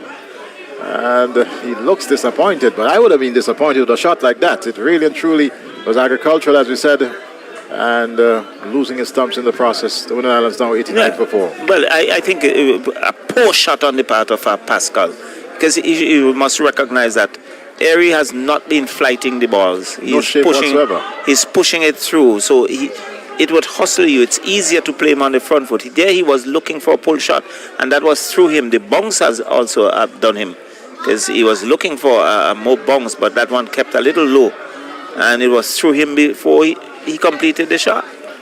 So Stefan Pascal back to the pavilion, and the new batter is Dylan Douglas, who had a good first game, scored 50 for the Winning Island Volcanoes in that losing cause, posted 196 in that game, and a lot will be expected of Douglas along with Descartes, who also would have supported Douglas in that opening game. And Dylan Douglas, a very talented individual indeed. Good batter, good all-round player. He keeps wicket. He also bowls off spin. Very good in the field as well. So very, very talented, very grounded cricketer. And one would hope, for the sake of Windward Island Volcanoes, that he comes good again. Well, Bertel is going to continue. And this is the 13th over. So Nepal just about tightening the screws. Certainly. At one time, the Windward Islands were just over 10 runs per over as Bertel comes in to Descartes outside the off stump and left alone, having a look at the umpire as if it was wide, but umpire not interested.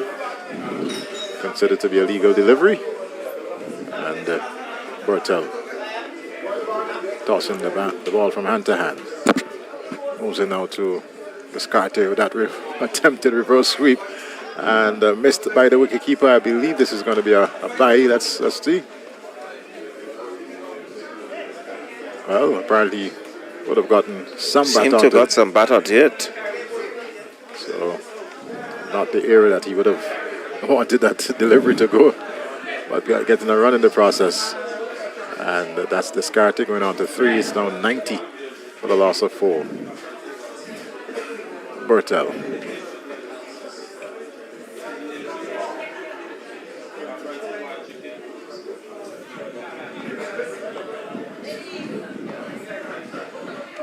With his leg breaks, comes in now. And this one knocked around the corner there by Douglas. Looked a little tentative, but got enough bat onto the ball. And in the process, a single getting off the mark. He's on to 1. So he's off that dreaded 0. And Descartes, the left-hander, comes back into strike. So left-hand, right-hand combination. Fairly long run of play for Bertel. Comes in now to Descartes. This one hits into the arms of that's Podell, the captain. Yes. Out too long on. Good catch there from the Nepalese captain. And at 91 for 5, Descartes, certainly who would have had a lot to offer to the Windward Island Volcanoes going back to the pavilion. Life might be a little bit more difficult going forward from here, Charlo. Well, certainly, I think it would be very, very difficult. It looks like Ned who is making a result, but good running catch there by the captain. And took it. Their catching have been good, but their outground feeling has really, in some areas, left a lot to be desired. So that's Rohit Podell, Nepalese captain, leading from the front as far as that catch was concerned. He's had some scrappy moments in the outfield. But as you said, Charlo, they've taken every opportunity that they've come their way in terms of catches in the Nepal team. Definitely. And 4 of the batters have all been caught on the boundary. Yes. Except for Pascal, who was bowled, playing a really atrocious shot. Certainly.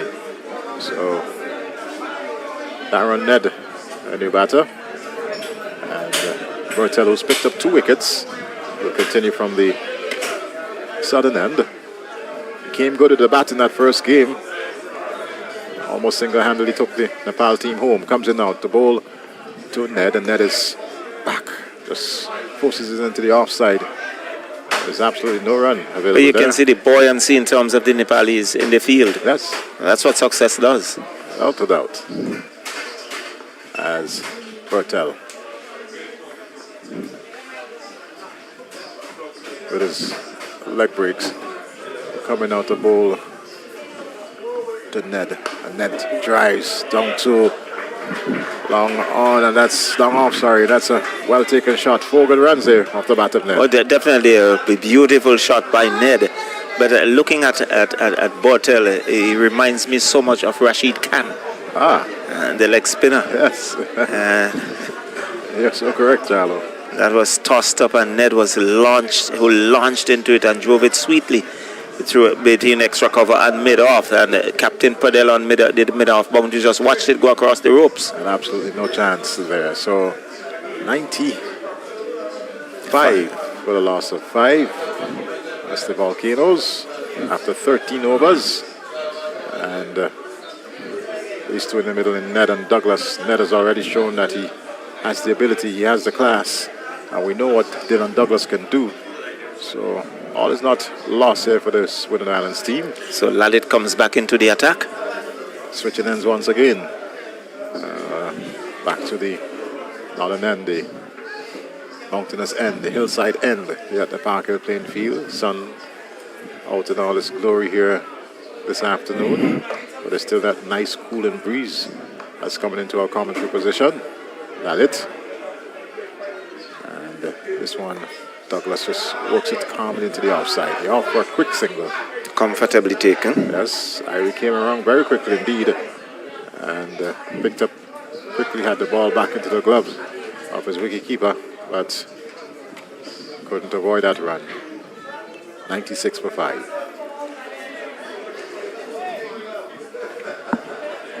So Lalit it is to continue.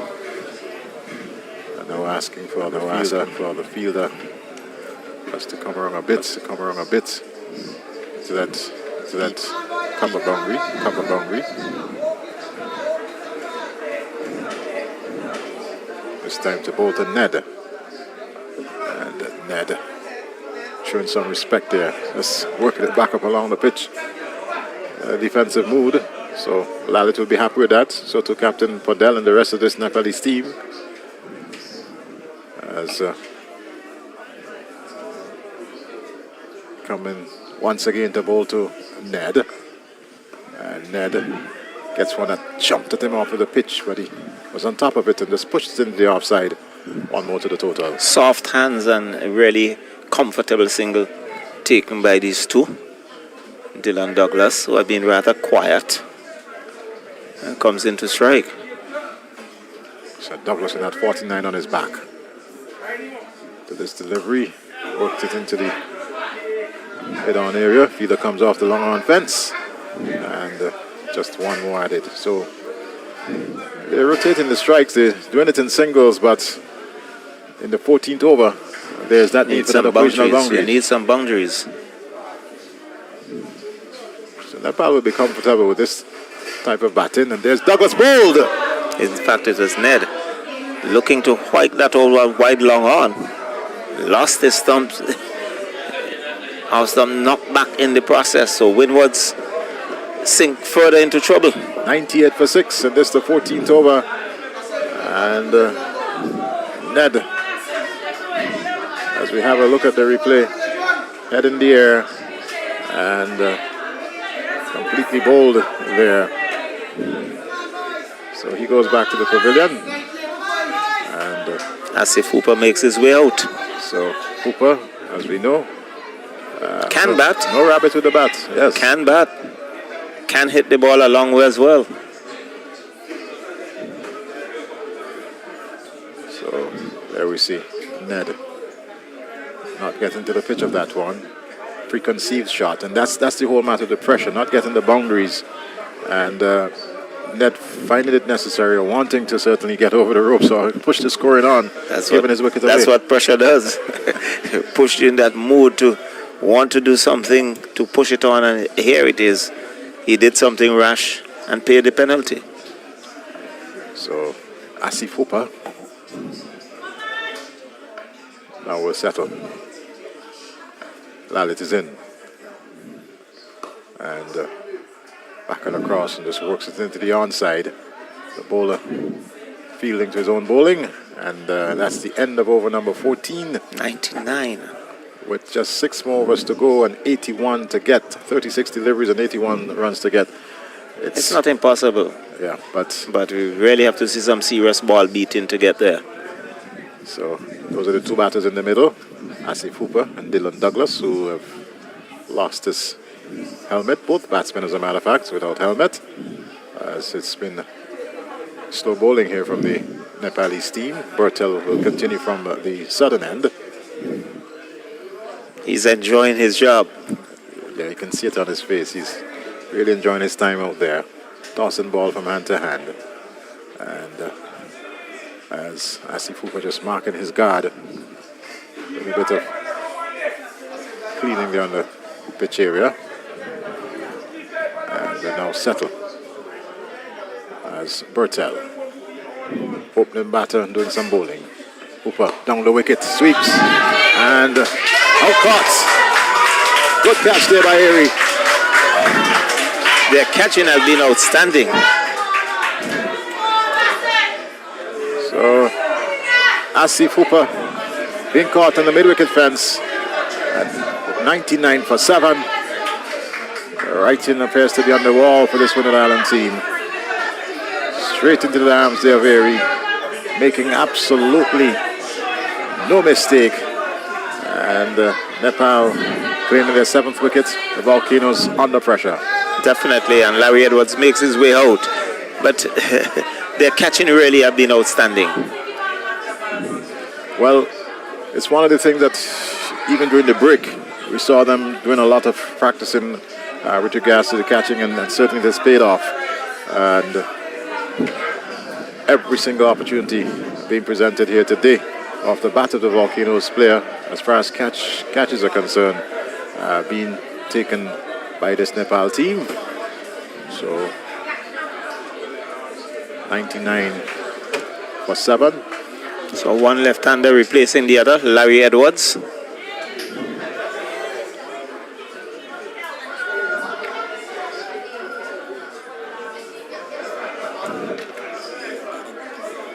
So Edwards, this time with a cap, will face to Bertel. And pushes into the offside, and again you see that misfield. That's an area that they certainly have to work on, this Nepal team. Fortunately, it didn't go far. Didn't give away an extra run. But their ground feeling has been very poor.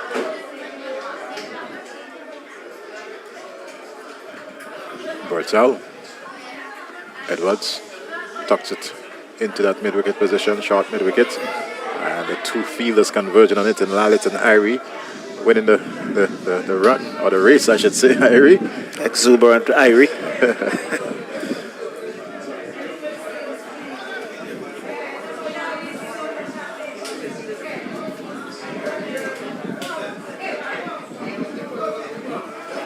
So, but that will continue as a 100 is on the board for the Volcanoes, but they need another 80 to get victory here today. Only 3 wickets in hand. And that's Dylan Douglas working it off his legs for one more. And 101 now for the loss of 7.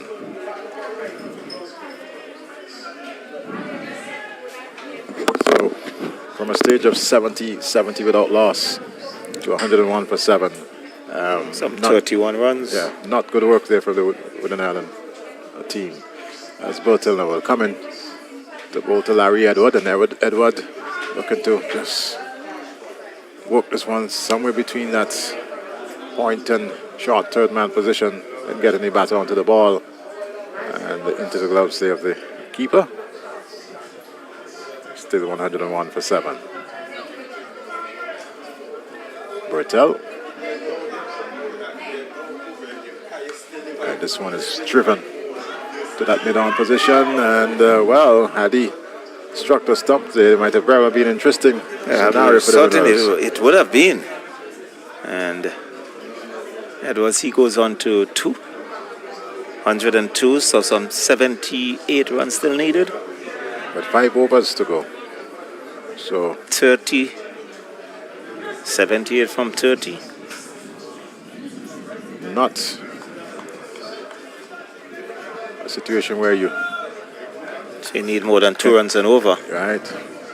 So it's going to be a big axe, particularly when you have the lower order. Well, it's exactly 14 runs per over. With Douglas being the main batter, but he's at the non-striker's end. Well, it's 78, sorry, it's more than 14 runs per over, Charlo. 14 point. Try to do the math. 15.6 runs per over. So it's a tall order for this Winwood Islands team, as we see there's a bit of a delay. Both batters having a look at the Players Pavilion. And helmet is now being brought out as it's going to be Gulshan being reintroduced into the attack. So with the pace of Gulshan, the batters, of course, making sure that they have that protective headgear in their helmets. And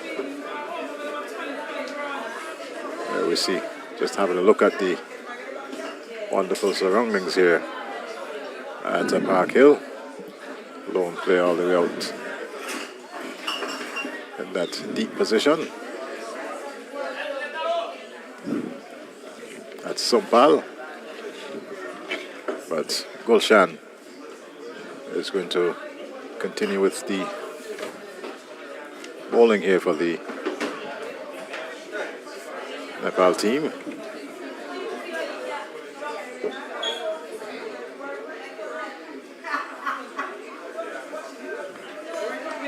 Winwards gets it off. And again, that was close. Had that struck, he certainly would have been making his way back to the pavilion. But there's urgency on the part of Douglas to get the strike. We noticed that, definite urgency. And he's a player who can certainly turn it around for the Winning Island Volcanoes. Certainly something that the crowd would enjoy at this particular moment. If Douglas can really to get into his strides and take the bowlers on. There he goes. High, hard, that's into the hills, that's 6 runs. Wonderful shot off the bat. Well, I just mentioned it. I just mentioned it and the crowd erupted. So, Dylan Douglas showing his intention. We're into the 16th over, 4 more after this. And that was literally climbing the mountain. Well, definitely, and there must be a replacement ball because you're not going to get there. There's no way you're going to retrieve the ball out of there. As you have a look at that replay. High and hard over long on and into the bushed area, that hilly bushed area here at Park Hill. And there's no way you're going to find that ball, as we see already in the middle. The umpire receiving the reserve ball, that's umpire Butler. Just having a look at it and tosses it on now to Gulshan.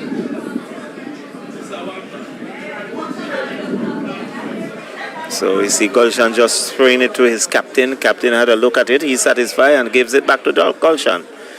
So he will have to continue.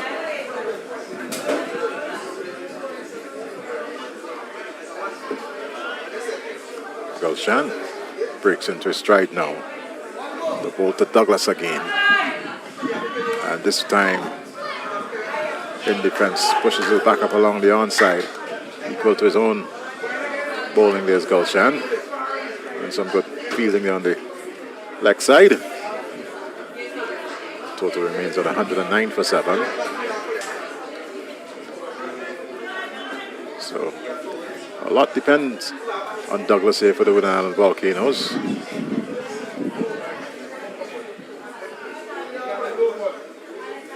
.71 runs required as Gulshan comes in now. And this one, deft touch off the bat. They're through for 1. And, well, that should not have been a second. And, well, Douglas decided to stay in his ground.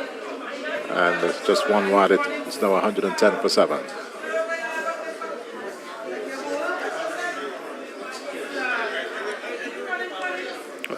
But you see, it's good field placing on the part of the captain Padu.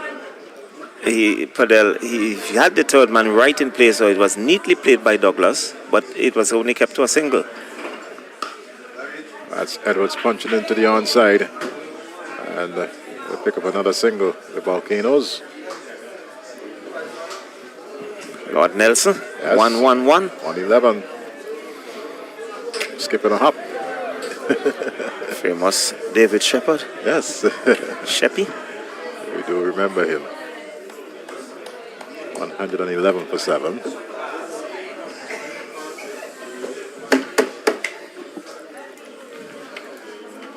as Gulshan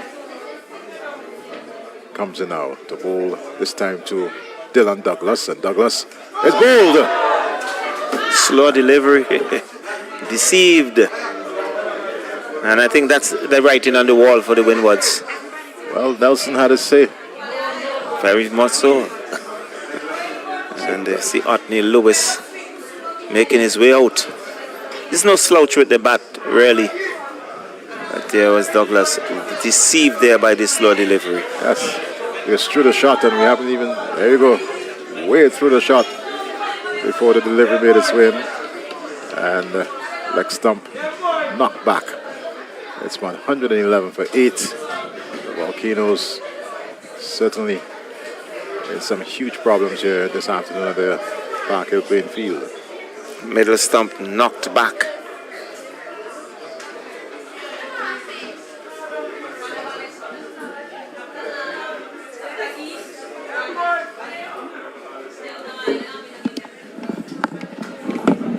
So some 16 overs completed. 111 now for 8. And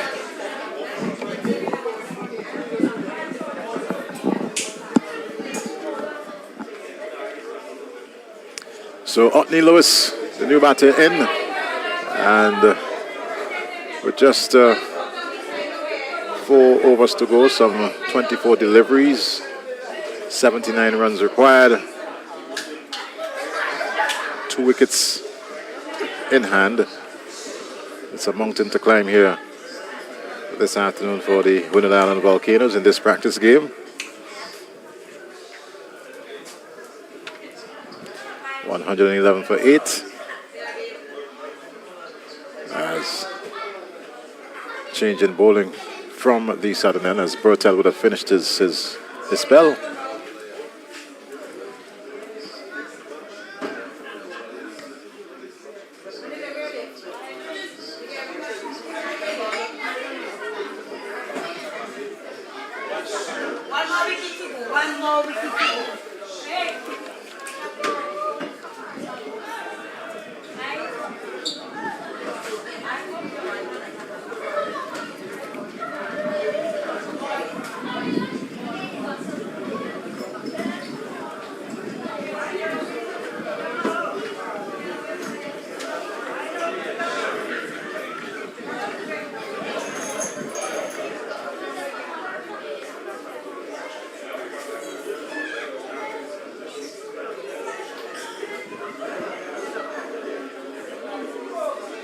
This one worked nicely down to fine leg, and Healer gets around, picking it up.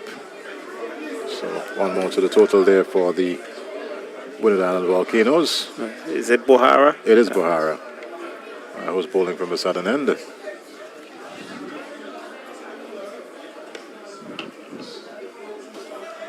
So Otney Lewis will have his first strike here this afternoon.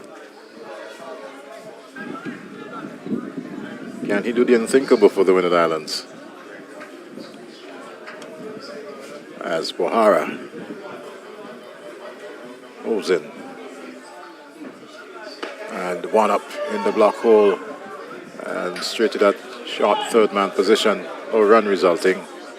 Had to come very hard down on that one. He flew down to that short third man. Well, third man is now being pushed right back on the fence here by Captain Rohit Padel. And Bohara sensing victory here for Nepal. Comes in now into this delivery. Lewis drives down to long on, and just 1 more added to the total. So Nepal sitting quite comfortable.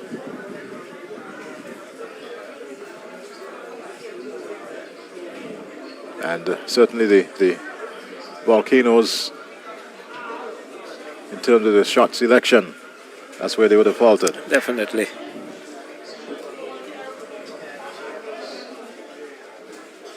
Bohara to continue from the southern end. Bowling to Larry Edwards, and Edwards He's slapping that. but Tennis style. again is just that single. Nepal would not be hurt by these singles. They're content to just give away the singles. The boundaries are not coming.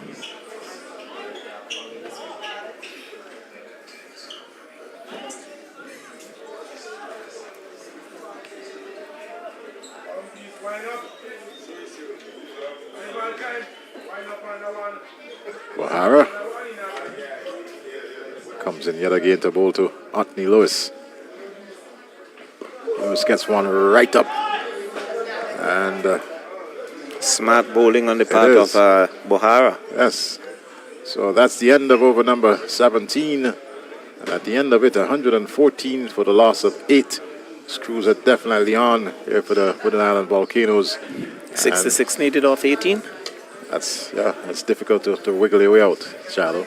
Wow. And particularly when you are in the lower half of the batting lineup. Certainly.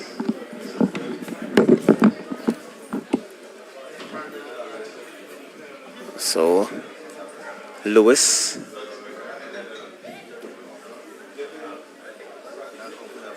Like Sampal, who is going to pick it up from the northern end. He'll be bowling to Larry Edwards. 114 for 8. 18 deliveries, legal deliveries remaining. Some 66 runs needed. And certainly it's going to be a big ask. Over 20 runs and over.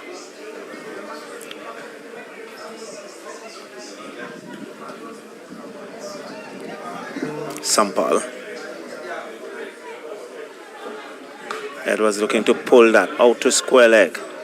Not timing it well. He gets a single. The total goes on to 115. And Edwards with that, he goes on to 7. Lewis and 1 comes into strike. 115 for 8. And Nepal sensing victory here at Park Hill in the second practice game. They won the first by some 4 wickets. And when it all looks dead and buried, Airy and Sampal really pulled them out of the hole and saw them home to victory. Sampal to Lewis. And he's fanning at that as if switching at a fly. Misses and taken cleanly by the keeper. Well, it's ironic you mentioned Sampal and Airy pulling Nepal out of the hole. Well, the depths of the Wooded Islands at this point in time, Edwards and Lewis certainly will find it very, very difficult to get their way. Definitely. Out of the mire that they're in at this point in time. So, Lewis, Larry Edwards called him down, had a word with him. The tall right-hander now settles. And he's slipping that high and hard. That's gone. Clearing the thing that's landed somewhere on one of the park buses. Well, at that northern end. Hope that there are no broken glasses. let's to hope such is not the case. And a big blow off the bat there of Anthony Lewis. And just awaiting the return of the ball. It's 121 for 8. But that was really a lusty blow there from Lewis. Just not getting into the slot. And I know that he can bat. I've seen him at the local VPL. And Sampal would want to make amends. Lewis tucks at that. This would beat the fine leg into the fence. 4 runs. Let's wait. Is there a signal from umpire? Yes, a leg by signal now by umpire Butler. And the total goes on to 125. Sampal losing his radar there. And Lewis looking to glance that, brushing his pad in the process, beating the keeper and down to the fence for 4. Well, the boundaries will do it for the Wooden Island Volcanoes. They'll keep it up. They need to keep it up, I should say. Yes, bringing a bit of excitement to the crowd here at Park Hill. Anthony Lewis, Akagis, You can hear the words of encouragement calling out to Geese to do something. And he swings and misses. And a wild swing, luckily for him. Well, it's quite clear. He just decided to throw the kitchen sink at everything. Que sera, sera. What will be, will be. Yes. If I connect, I connect. And Sample, rather businesslike, gets back to his mark very quickly. Quite a diminutive bowler he is. To Lewis. That's in the air. Someone was circling underneath it. This could be dangerous. Oh, brilliantly taken. That's Anil, and despite the fact that it looks like, is that Rohit? See, Anil was coming in from the backward point. The other fielder, he was running back. Anil was in the better position, but really took the catch. I'm sure he would have seen the fielder in his eye line. And I was rather fearful that a collision could have been serious. Well, taken safely there in the end. No damage. Only damage is to the Windward Island volcanoes as they sink even further. And they're facing down the barrel of defeat here this afternoon. So, 125 for 9. There it is. Let's look at it.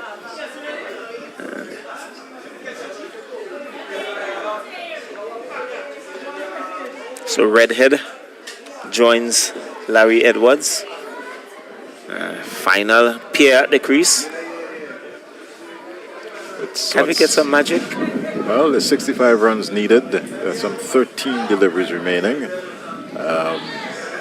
So almost at what? Almost. Oh, it's a mountain to climb. He's trying to do some maths mentally there. It's indeed a mountain to climb. 12:55 needed off 12. You have to deal with sixes. Certainly.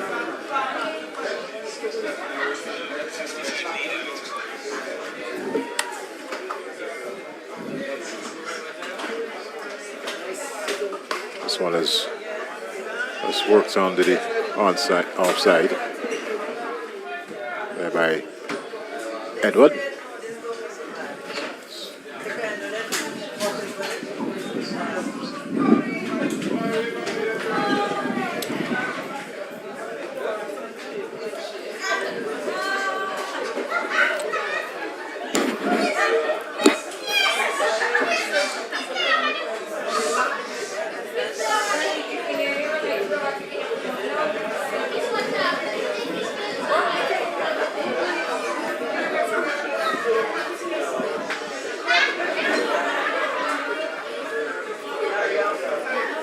So they held up momentarily, just a change of bat there on the part of Larry Edward.